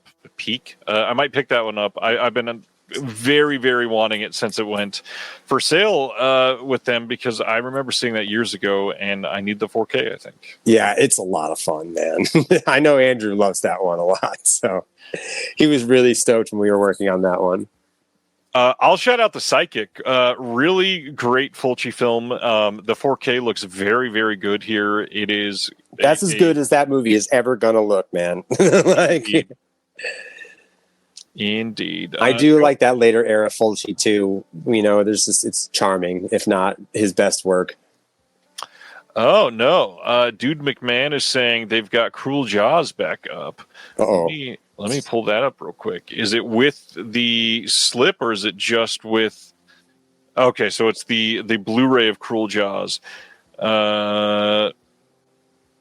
Nice. Yeah, this was gone for quite some time. So this is convention stock. So like Four Flies on Gray Velvet, it is not going to have the slip. It is not going to be on sale. This is just, it's hard to get, and now you can get it on Blu-ray, which is cool.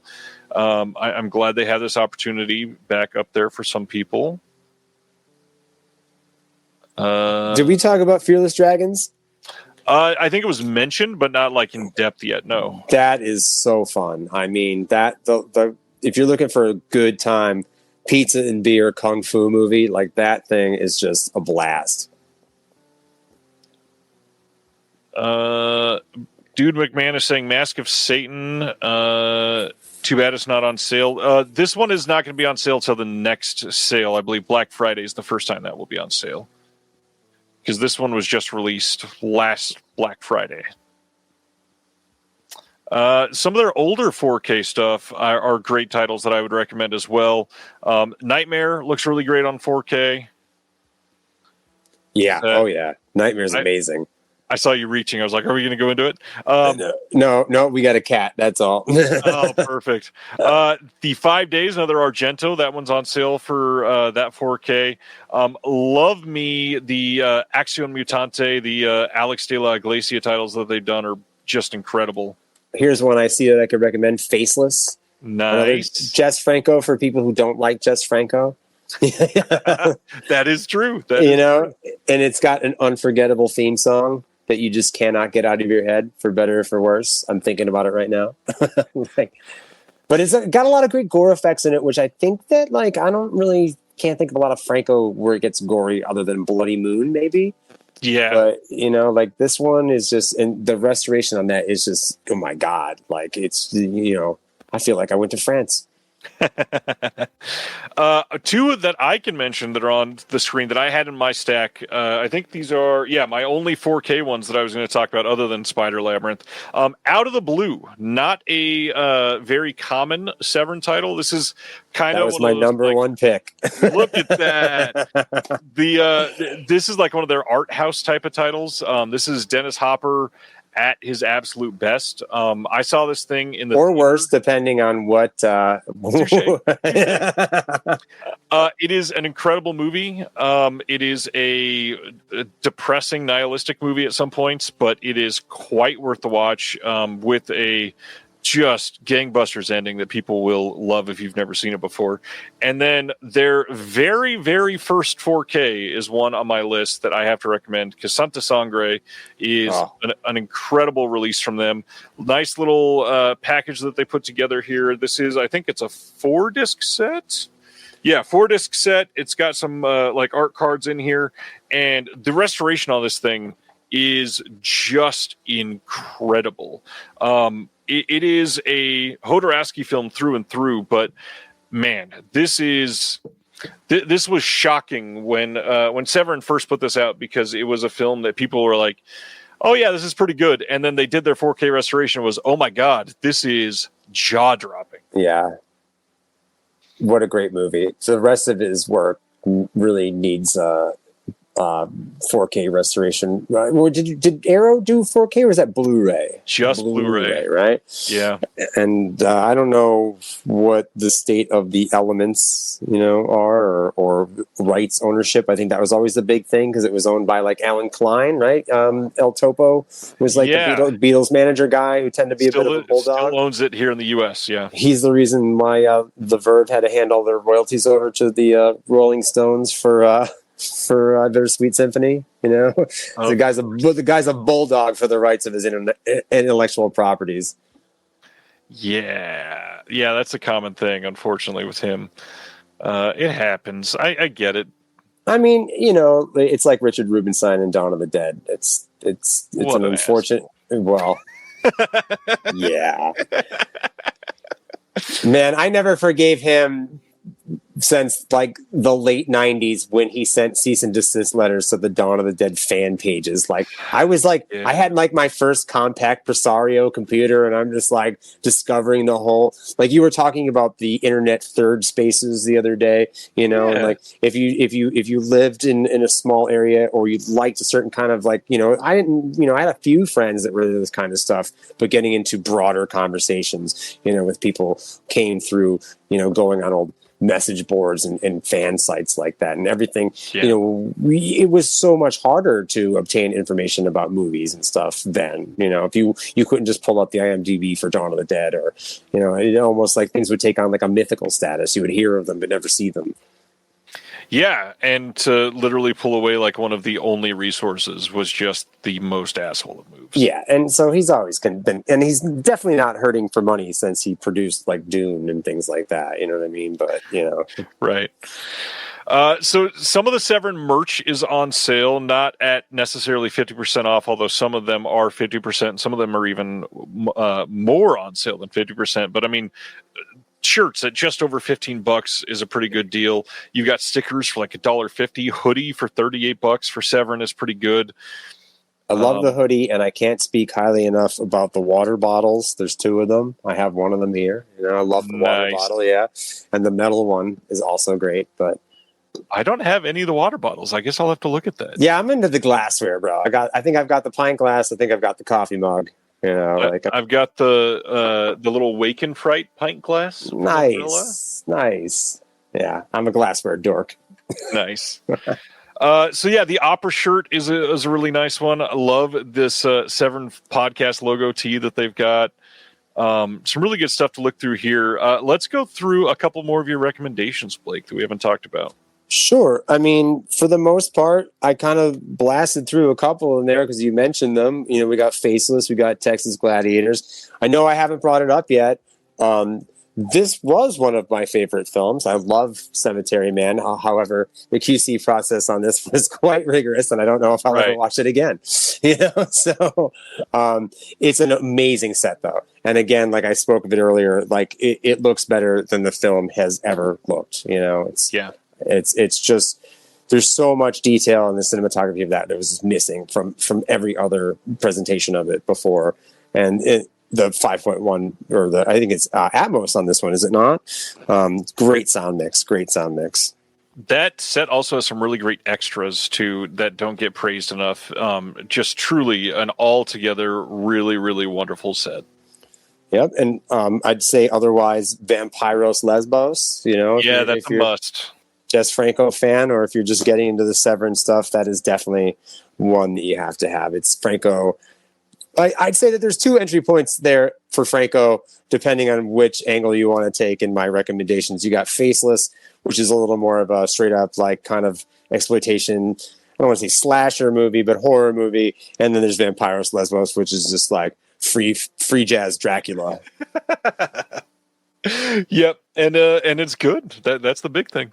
Yeah, that is the Franco film, I think, for a lot of people. I mean, for me, it brought me back listening or watching the documentary about Kim's video. That's where I had first picked up this. This is kind of how Jess Franco got on my radar. This is like a big record kind of in the 90s for like DJs and stuff. It was the Sexadelic Dance Party, and it had like, I think, some stuff from She Kills in Ecstasy and Vampiros Lesbos on it. And I had actually heard that long before I saw the movies and kind of just like would stare at the cover like, this seems so cool. And then I was not disappointed when I saw it. Craig is asking if it's possible to add more to an existing order, and yes, during the sale it is. I believe it'll give you the option at checkout.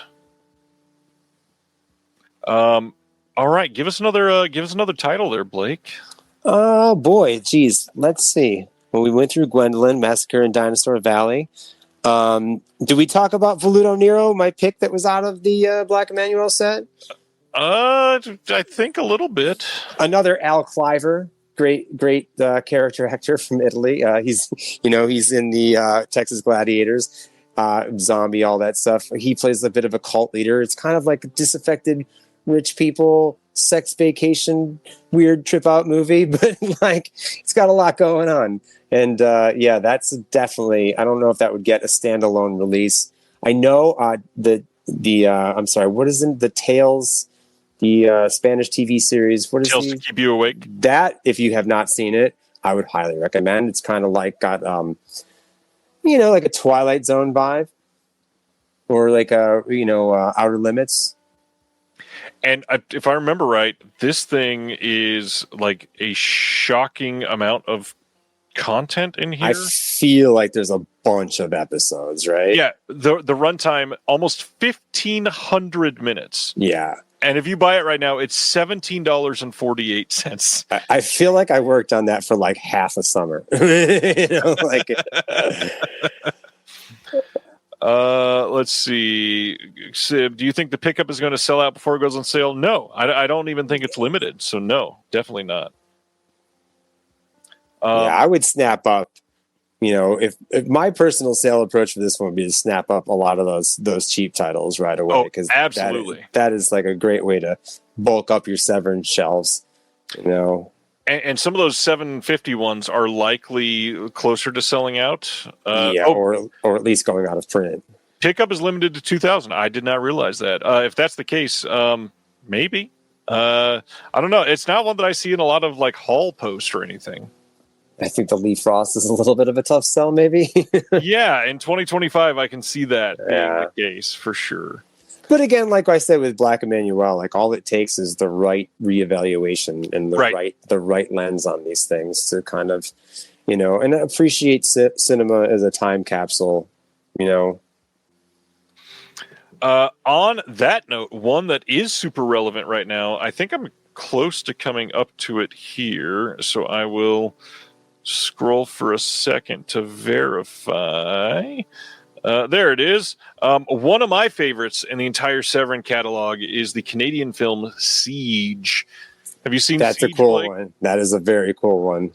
So this is a movie that starts with some people in a club that is a not great situation when they are encroached upon by people that are just looking to like pull out a planned attack on this group, and they essentially have to go hole up and keep themselves alive. And it's something sort of similar to like Assault on Precinct 13, and it's incredibly mesmerizing. The movie is really well acted. It is tense through and through. It has a really poignant ending, and the whole thing sort of stems from a period of time in Canada where some of this is based on not quite like a true story, but a real series of events that happened that learning about the history of that was kind of crazy. So definitely worth checking out. Another one where the bonus features give you some historical context to appreciate the film a little more. Absolutely. I still can't believe Overboard is $5. Buy two. What a great Christmas present.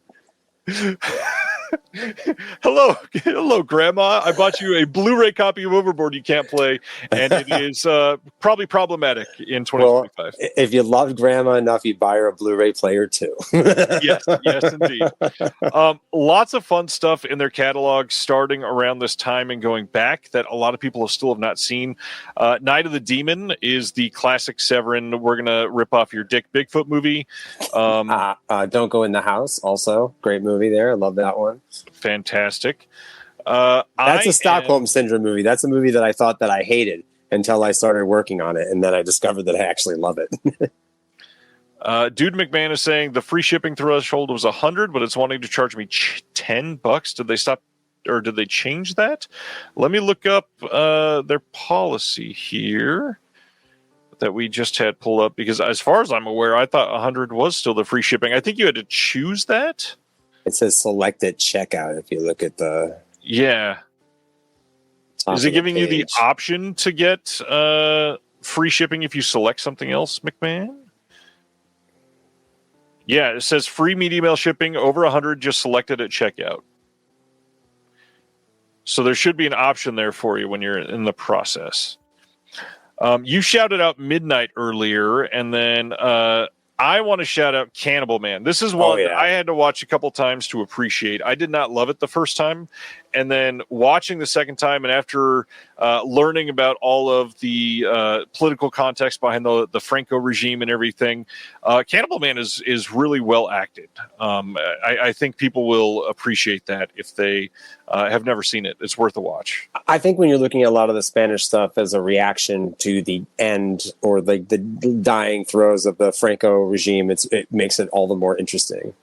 Yeah, and it explains a lot. Some stuff that if you're watching it for the first time without context, it might seem a little nonsensical even, but finding out why the film had to do that is a completely different story. Yeah.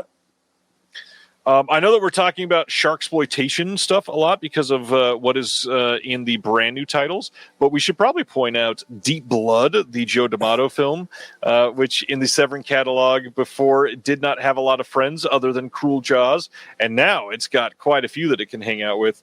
D'Amato is always wild, but this is one that if you want a fun Jaws ripoff, you should check it out. It is worth the watch. Not the best shark exploitation film, but definitely worth owning, and it's pretty cheap right now. Yeah, for sure. I mean, any Joe D'Amato, in my opinion, is worth it. It's worth owning. I would agree there. Is the Caligula film, the Joe D'Amato Caligula film, is that one on sale? I like that one a lot too. It is, of course. That would be a good one. Yeah, pull up all the D'Amato that you can and add to cart because they are. Yeah, the 2-disc Caligula and Messalina is only $17.48 for sure. You got 2 cuts of the movie, the X-rated cut and the unrated cut. It's for sure worth it. So somebody was asking about this film earlier in the chat, and I just wanted to say, if you've never seen it, Day of the Animals is one of the most fun animal attacks films that you can watch. I mean, you literally see Leslie Nielsen. Your face light up right when I said I'll allow you to continue. You see Leslie Nielsen get in a boxing match with a bear? Like, is that the best way to say it? Yeah, there's hands involved. Yeah, Day of the Animals is a really interesting premise for a film. But any of the animal, grizzly, any of the animal. Wild Beasts, of course, also kind of fits in that, although that's the only one I think where they're on PCP. So. Yeah. Less nature, more man-made. Yeah. But yeah, Day of the Animals is probably my favorite of that era of the animals attacks films. It's a fun story. It's got actual animals that they do some crazy stuff with real animals in that movie that probably would never be allowed on a set in 2025. No. Yeah, good stuff. Dang, Deep Blood is only $7.50. That's crazy. Yeah. I spent a lot of money on Deep Blood once. Yeah, you could definitely build a nice collection with some of these prices. $7.50. It seems like the free shipping option disappears if you check out through the shop app. This happened to me recently. Oh, yeah. You could do the guest thing, right? Check out as a guest? Yeah, I was about to give that as the recommendation, but I don't know if this is a hot take, but fuck shop. Like, yeah. I hate how much they're controlling the checkout process on so many of these sites. And I prefer to use PayPal Pay in 4, and they kind of unless you do the checkout as a guest, sometimes they will pigeonhole you into using the shop app, and then they give you the bogus here's $10 in cash that you can't use on anything, and if you try to, it's the prices are different. So it's but coming from the school of I'm going to beg my mom for a check so I could send it out for a catalog, and when I would get that 6 weeks later, send out another check so I could get my movies, and maybe they showed up, maybe they didn't. Do you know what I mean? I guess I'll settle for Shop for the Shop app, where I can keep an eye on where things are and get excited. Like today when I was like, oh my god, my Mario Bava set is on its way. I want to shout out Deaf Crocodile, who just posted in the chat. I just removed the checkout with shop feature in our store. Yes, thank you. That's why you're incredible. Nice. Let's see some other ones. Tales of the Uncanny is definitely one that people should see if you have not seen it yet. Severin is kind of incredible at these in-house production documentaries. And this is the story of anthology horror, and it's just really well done. $15. Can't beat that. Just perfect. Let's see. Cruel Jaws back in stock, like we mentioned earlier. Some of the more classic Severin stuff popping up here. The Beast Must Die. I love that one too. It's so classic. That's Amicus as well, is it not? I believe it is, yeah. Yeah, I think so. If you are not one of the lucky 19 people that still have the Al Adamson box set, the Al Adamson documentary is 100% worth your time. One of the craziest stories of somebody's life that you will ever hear. Again, in-house documentaries from Severin is kind of David's forte. That's what he was doing way back in the day at Anchor Bay, and then helping with Blue Underground, and now doing it on his own. Severin is pumping out some of the best documentaries out there. I mean, look at what they're doing with the Susanna story right now. I mean, working with these guys, David, Carl, Andrew, Todd, their passion for the movies, it's just a world different than, I worked for these guys first before everything else that I did, I probably would have had a much different experience in the industry than I did back then. These are guys that are absolutely fans first and foremost, and just you realize that I've been around this whole collecting scene for decades now, and it's a small group of people that kind of perpetuate a lot of this stuff, and it's people like you and everybody that's watching and commenting that keep the stuff alive, and it's funny how you'll when I met Bill Lustig, he's oh, my partner David Gregory, and years later that's somebody that I'm working for, you know what I mean? It's just kind of, you see how it's really driven by people with passion for the physical media and for the films themselves, and it's nice to see younger generations of people watching your show or getting into collecting, and like I was saying before, films that were trauma pickups that we couldn't give away, seeing them finally find an audience. Story of a Junkie that VSL put out, it was amazing. I love that movie. It was one of my favorite pickups, and it's just when the boutique companies being run by fans and people who are actively keeping the stuff alive, doing documentaries rather than soulless corporations, that's why we get stuff that's so comprehensive, and why something will get delayed so we could put an extra bonus feature on there or a CD soundtrack. That's that little stuff to go the extra mile, is so huge. And that's what attracted me to Severin in the first place, made me want to work with them, just because it just seemed like you weren't just telling me some crap, so much goes into presenting this the best possible way. And you see that when they get find a new source or finally dig up a negative, they go out of their way to make a nice restoration and do it right. Yeah, they just did that with the Franco movie, or not Franco, the Klaus Kinski Dracula. Yeah, they just did that again. It was something that we're never going to be able to find this. Let's just put this out. They did it. It was great. And then suddenly they did find it, and they went through the process of making just an incredible release out of it, which many of the labels would have just said, we can't do anything. Sure. And it never feels like a cash grab. It always just feels like, we are doing this because we found a better source. We want to give you the best possible version, Wanted to point out Blood on Satan's Claw. This is another one of the convention stock titles, one that you can't always get from Severin. So if this is a title that you want, you may want to prioritize that during this weekend sale. Great movie as well. Yeah. V, if you have never seen it or you don't have plans to pick up the first box set, All the Haunts Be Ours, because it is in that box set, V is a really wonderful movie. It has one of the most memorable final 15 minutes in a film that you will ever see. It has some of the most shocking imagery that I still can't believe how they got some of those shots in that film. Yeah, the Eastern European stuff from that era is just like, it's again a whole new world to explore. Yeah. Now you're getting into like the old era of Severin. A lot of these are stuff that people that got in like post-pandemic, that many people had not even seen many of these titles because these were released in like 2018 and previously. Love a lot of these. Next to Kin is a really great film. Have you seen that one? No.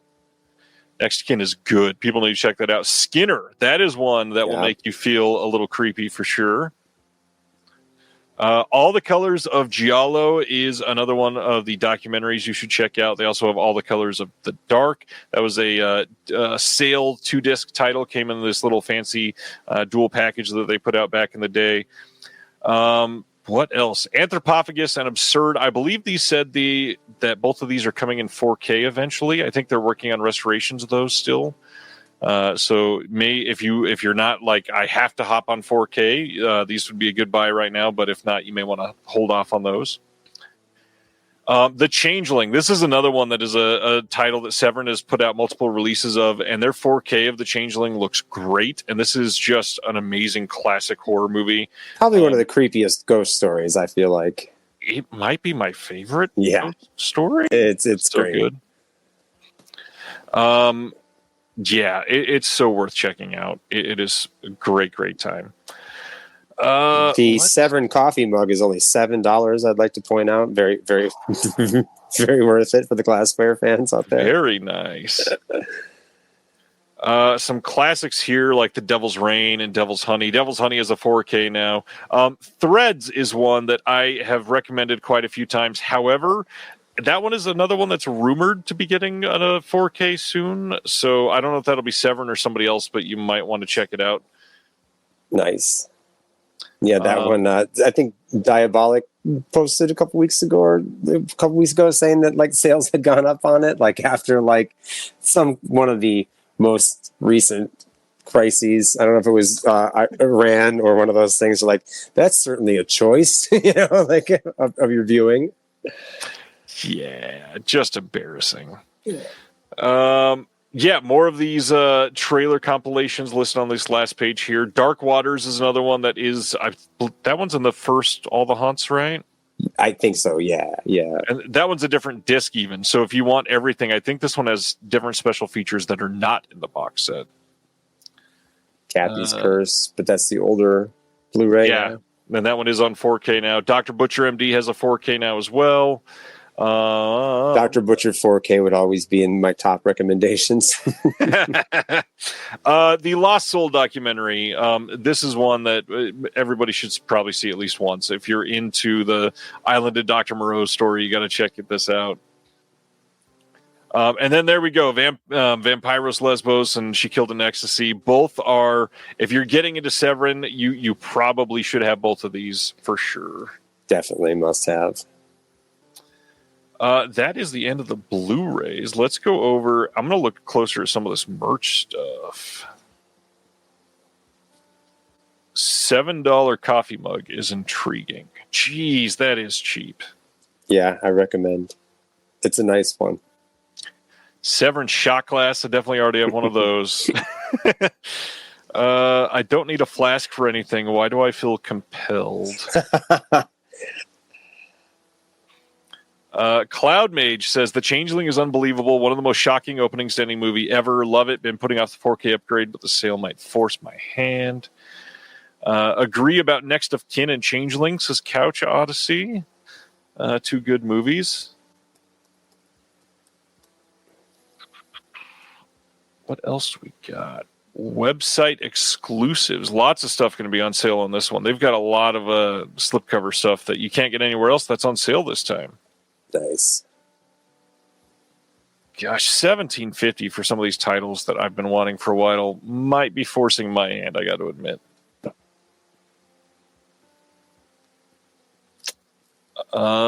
Let's see. Any other questions or recommendations from the chat?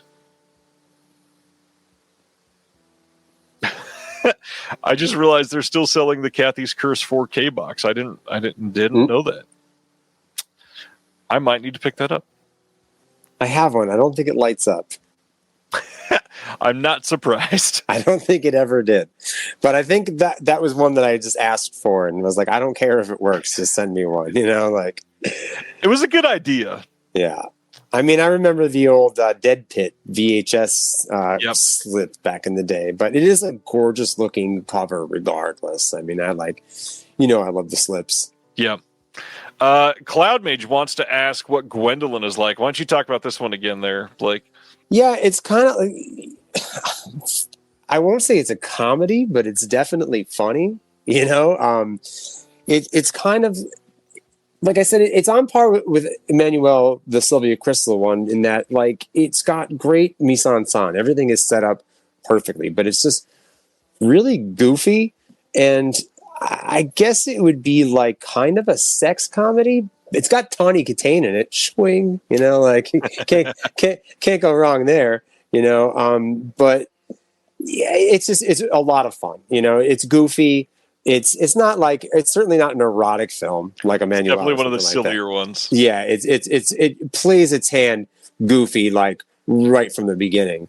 It kind of plays like a great value John Carpenter movie or something like that, And like I said, the protagonist is always kind of like, or Brett Huff is always kind of like doing quips, And the original title of it was like the perils of Gwendolyn in the land of the Yik Yak or something like that, which kind of exactly it. I feel like that gives you like a better idea of the vibe of the movie. It's like goofy, kind of, again, I think that's Andrew's term, like the pizza and beer movies, like one of those things you want to throw on, like, hey guys, I'm going to show you something fun, like sometimes some of this stuff I could watch gets a little grim or boring or repetitive, and something like that you could just bust on. It's a party film.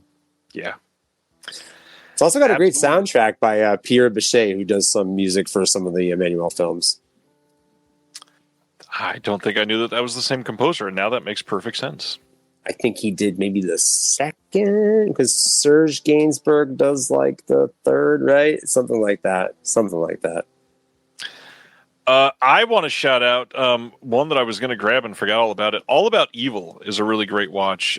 Some great extras on this disc too. Were you doing QC during that time? Yeah, that was one of the first ones that I did. That was a lot of fun, and that was kind of like, like I kind of had an aversion to newer films, and so or things that were like SOV until I started doing QC, and that's kind of got like a really fun like John Waters vibe to it almost. Yes. You can tell that they're like kind of going for that, but it's not like annoying or overt in a way that like makes it less original. Yeah. Yeah, it's definitely worth a watch. Natasha Lyonne, great in it. And again, always great. Really great extras on that disc. Yeah.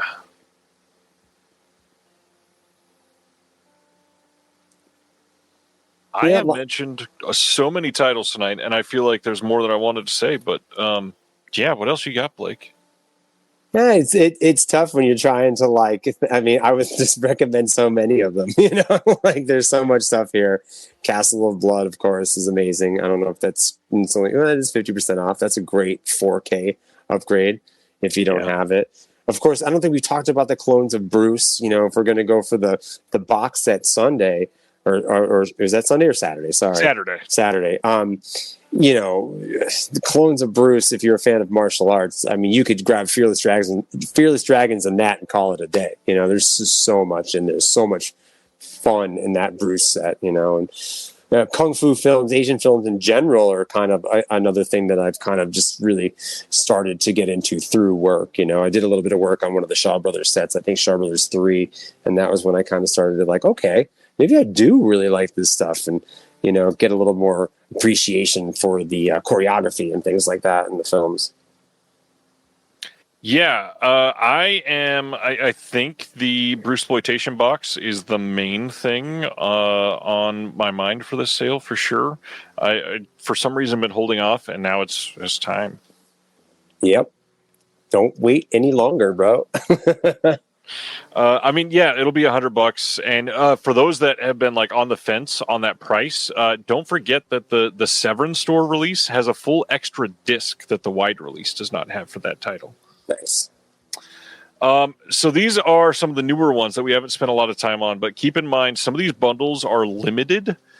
So like the everything bundle is limited to only 50. The Turkish Delight bundle is only to 150. So if you're after like that art book, you might want to jump on those sooner than later. I bet that the everything bundle will probably sell out in like the next 12 hours. It pretty much always does. And then the Turkish Delight bundle, Baskin is kind of like a low-key pretty big movie. I think a lot of people love that one. Yeah, that's a good one. I would definitely check it out.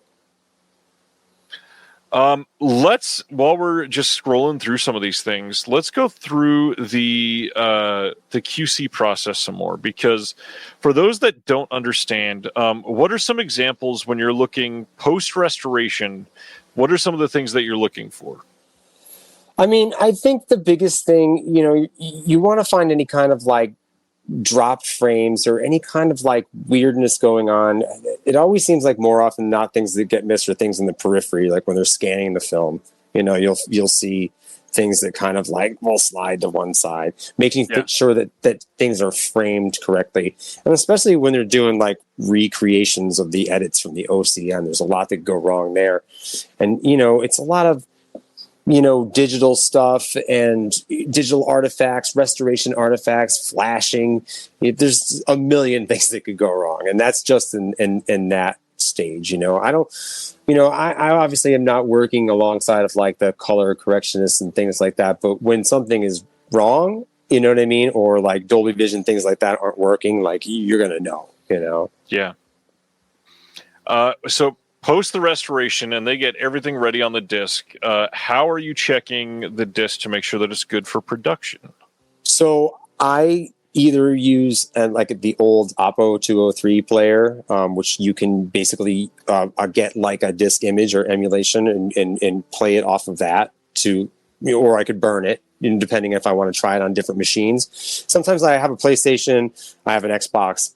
And if I have time, I like to pop things in different machines, different configurations of sound, whether I be running through an optical cable or an HDMI. The other day, I found an audio issue that manifested on something, not when it was plugged in through the HDMI, but if you plugged it in through the optical, like all of the channels were wrong. You know what I mean? Oh. But when it was down mixed into PCM, it was right. Do you know what I mean? So it was like so that was something that, like, I feel like I learn something all the time, and that was a big one. Crazy. I love that you brought up the player that you have, and it's hilarious because I have an Oppo 203, and I let Andrew know, and that was the moment where he was like, "Oh my God, how are you not doing QC for us? Yeah, you have an Oppo." that is like the leg up that allows me to do a lot of stuff, 4K right. Especially because a Blu-ray, DVD I can burn. You know what I mean? But a 4K I can't really burn, and that allows me to run the 4K from a file like it was a disc essentially. It acts exactly the same. Yeah, the Oppo 203. For those that don't know, it's not been manufactured since I think 2018. So now secondary market prices on them are insane. Yeah, like starting at like $2,000. Literally, it's stupid. It is absolutely stupid. I might have to plug in here really quick. Can you give me 1 second? Yeah, of course, yeah. All right, I'll be right back. So yeah, I have that player as well, and it is something that will allow you to put in basically any format, and it will be able to read it and play it. For a lot of people, the Oppo is like the main thing that you want to basically be able to throw anything at it in your collection, and it will be able to find a way to read it. And considering the secondhand prices, they are not easy to come by nowadays, sadly. Let's see. Picked up the Baskin bundle and Feeding Frenzy. Nice, Danny. Mozart says Oppo was too good. It couldn't last. Yeah, that is true for sure. Dude McMahon, what is your audio setup for QC? I'll ask Blake that in a second. I have not been one to do QC for audio. I've only done QC for video. I don't have a good audio setup for that, sadly. So yeah, I'll ask him that in just a second. Paul is saying, what is comparable to the Oppo now? This is the sad thing, is why it's valuable and still like costs $2,000 on the secondhand market. There is nothing comparable to the Oppo now. There's nothing being manufactured that will play everything like the Oppo did. There is nothing that has all of the options that the Oppo had. There's nothing that has been reliable like the Oppo is. So it is something that is difficult for sure. This name, how did you get to the web store exclusive section? When you go up to the menu and go to shop, it shows on the left side here under formats. Web store exclusive slipcover section. Blake, we had a question of what is your audio setup like for QC? It really depends. I use like an LG 7.1 system. I also try to check on like just the TVs. I have an LG C2. That's my main monitor. I feel like the LG C2 gives you like the best Dolby Vision color representation. I'm sure there's nicer models, but that's just been the one that I've been working on for a while. But I used an LG 7.1, nothing fancy. You know what I mean? It's just a store-bought Best Buy type thing. And then I tend to check with headphones a lot, especially commentaries. Commentaries tend to have a lot of weird anomalies in them. And 2.0 mixes, I check in headphones a lot too. But I mean, I'm only ever limited by how much time I have to work on something, because I would love to go through it like on every machine with every audio and visual configuration. It's like, you know, if you've ever recorded music, indie music for yourself, like you want to listen to it in the car, you want to like, you know, listen to it everywhere. So I mean, I try to be as extensive as I can, like even go as far as like a lot of times looking for things like in supplements, like misspelled chirons, or like, you know, just in subtitles, of course. That's always the that could be its own job. Yeah, I mean, there's a lot that you can find in some of these things. And I think that is kind of the unsung hero of this QC process that people aren't realizing, because, gosh, you can discover just almost anything in so many different stages of this. And you know, like I said, like it's a matter of breaking things, like trying to, you know, like just knowing the way that my system worked, knowing that, like, you know, I wasn't to get the pure, you know, DTS mix, I had to use the optical, you know, so like just, but it would be easy if I'm just doing 2.0 to just be like, oh, I'll just use the HDMI, you know what I mean? Check it that way. Right. But it's just, you know, you learn that there is just, and it's always like a terrible feeling if I see a note about like a disc recall or something, and I'm like, oh my God, I raced to my notes. I'm like, did I work on that? like, you know, so, but thankfully I haven't experienced that too much. Knock on wood. I mean, yeah, that is a worrisome thing with QC for sure. You don't want to be the person that caused something to get missed. Yeah, I mean, you know, and it's hard. Like, you are, you know, more covered with some scenarios than others. Like some places, like it might, you know, smaller labels, it might be me and the person who runs the label looking at it, and that's it. You know what I mean? The person who runs the label might be fatigued from looking at it 1,000 times, you know? So, and that's the thing. It's like fresh eyes are always going to be, or a fresh look at something. That's why I always try to like take breaks or come back to it, you know, and you can't race through it. You cannot race through the work. Like, I have all this work to do. It's going to take me X amount of hours. Like, no, you don't know. Yeah. Yeah. It's a lot more tiring than people probably understand. I mean, one of the things with QC is your eyes kind of have to be open the entire time. Like blinking is a problem. I'm a professional napper. Like I will take, like if I get slightly tired and I find my attention drifting, and especially this time of year where it's so hot, if I find my attention drifting, I will go and take a nap just to get back on it with fresh eyes. Because like you said, watching the end of Asylum like 8 times, like that's what happens. Like if you're trying to force something, you're trying to get through a deadline, you're trying to watch something at the last minute, sometimes it's better just to go to bed and look at it, get up, set your alarm for 4 a.m. and get up and look at it again. Take a nap, go to sleep for an hour. Blake, am I right in assuming that because you're plugged in, you can't use the headphones now? Yeah, correct. Sorry. Making sure. Are you getting some feedback?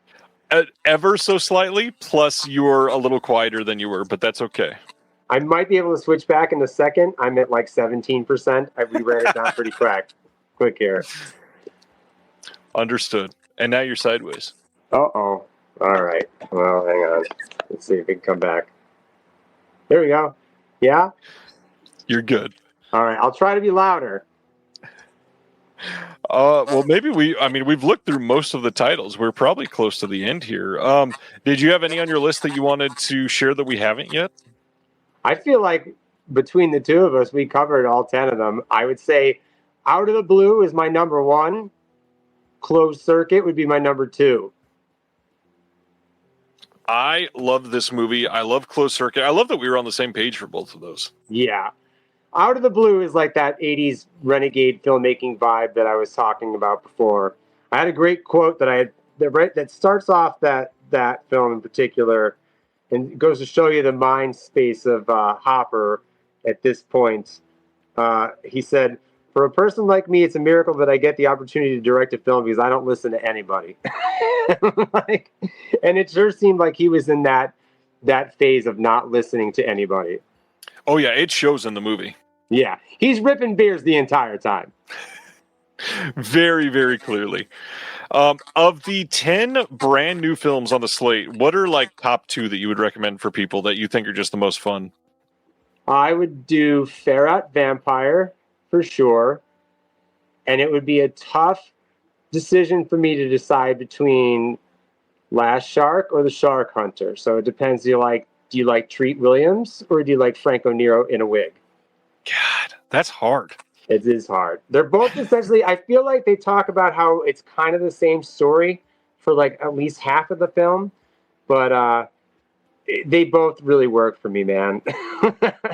And I like, we didn't mention it, but Doug Buck's Sisters is actually a good watch. Chloe Savini's great in it. Stephen Ray is great in it.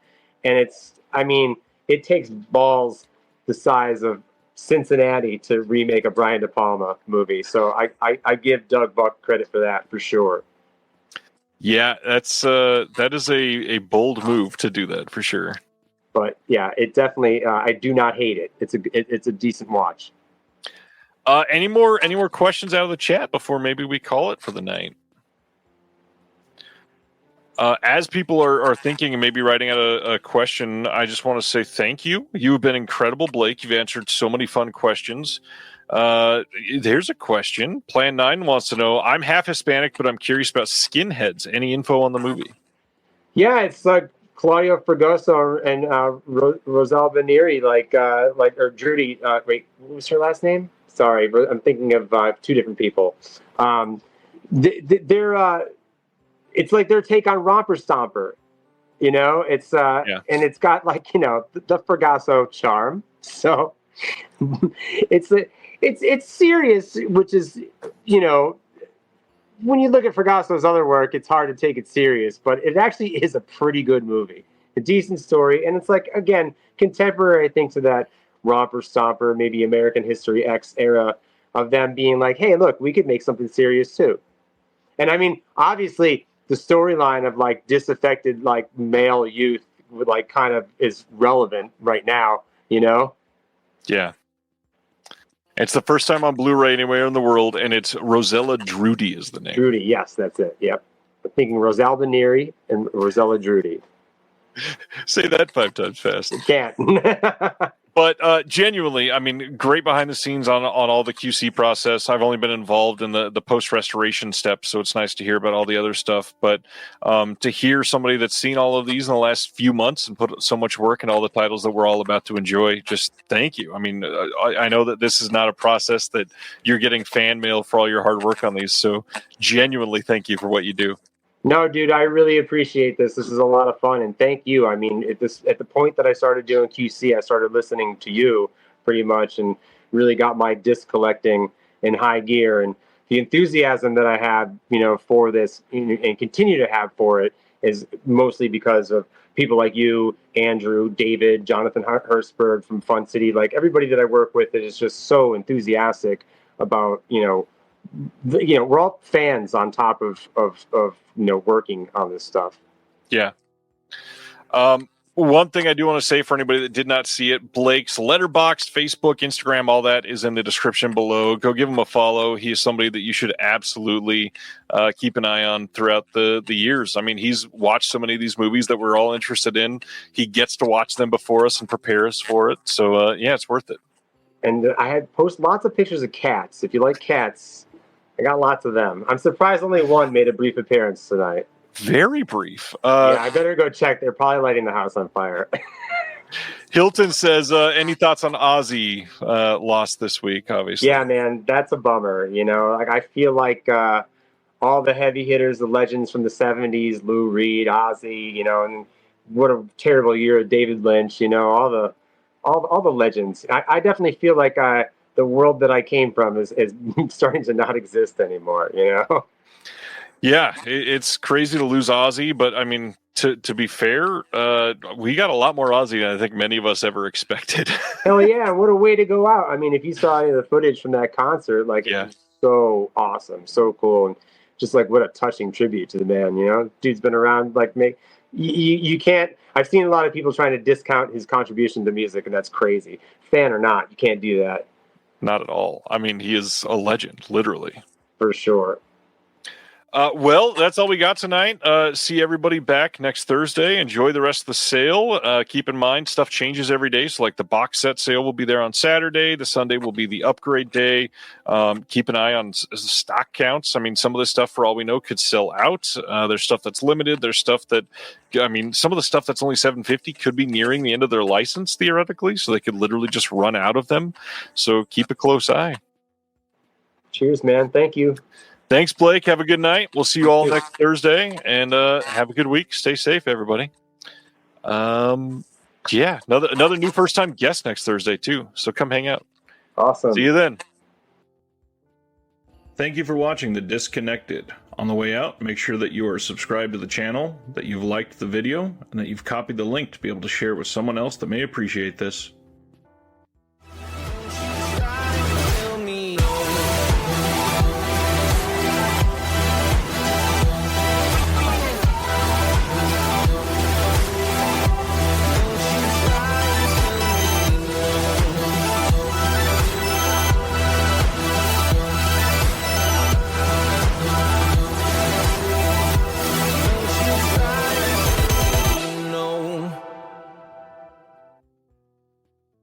Hello! This is Matt. And Emily from Scarecrow Video in Seattle, Washington.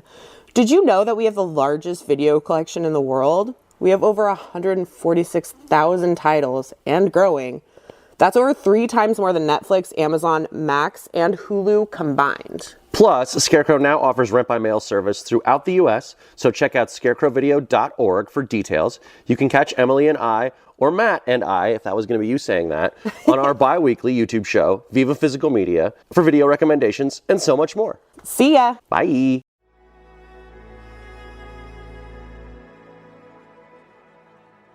Thank you for listening.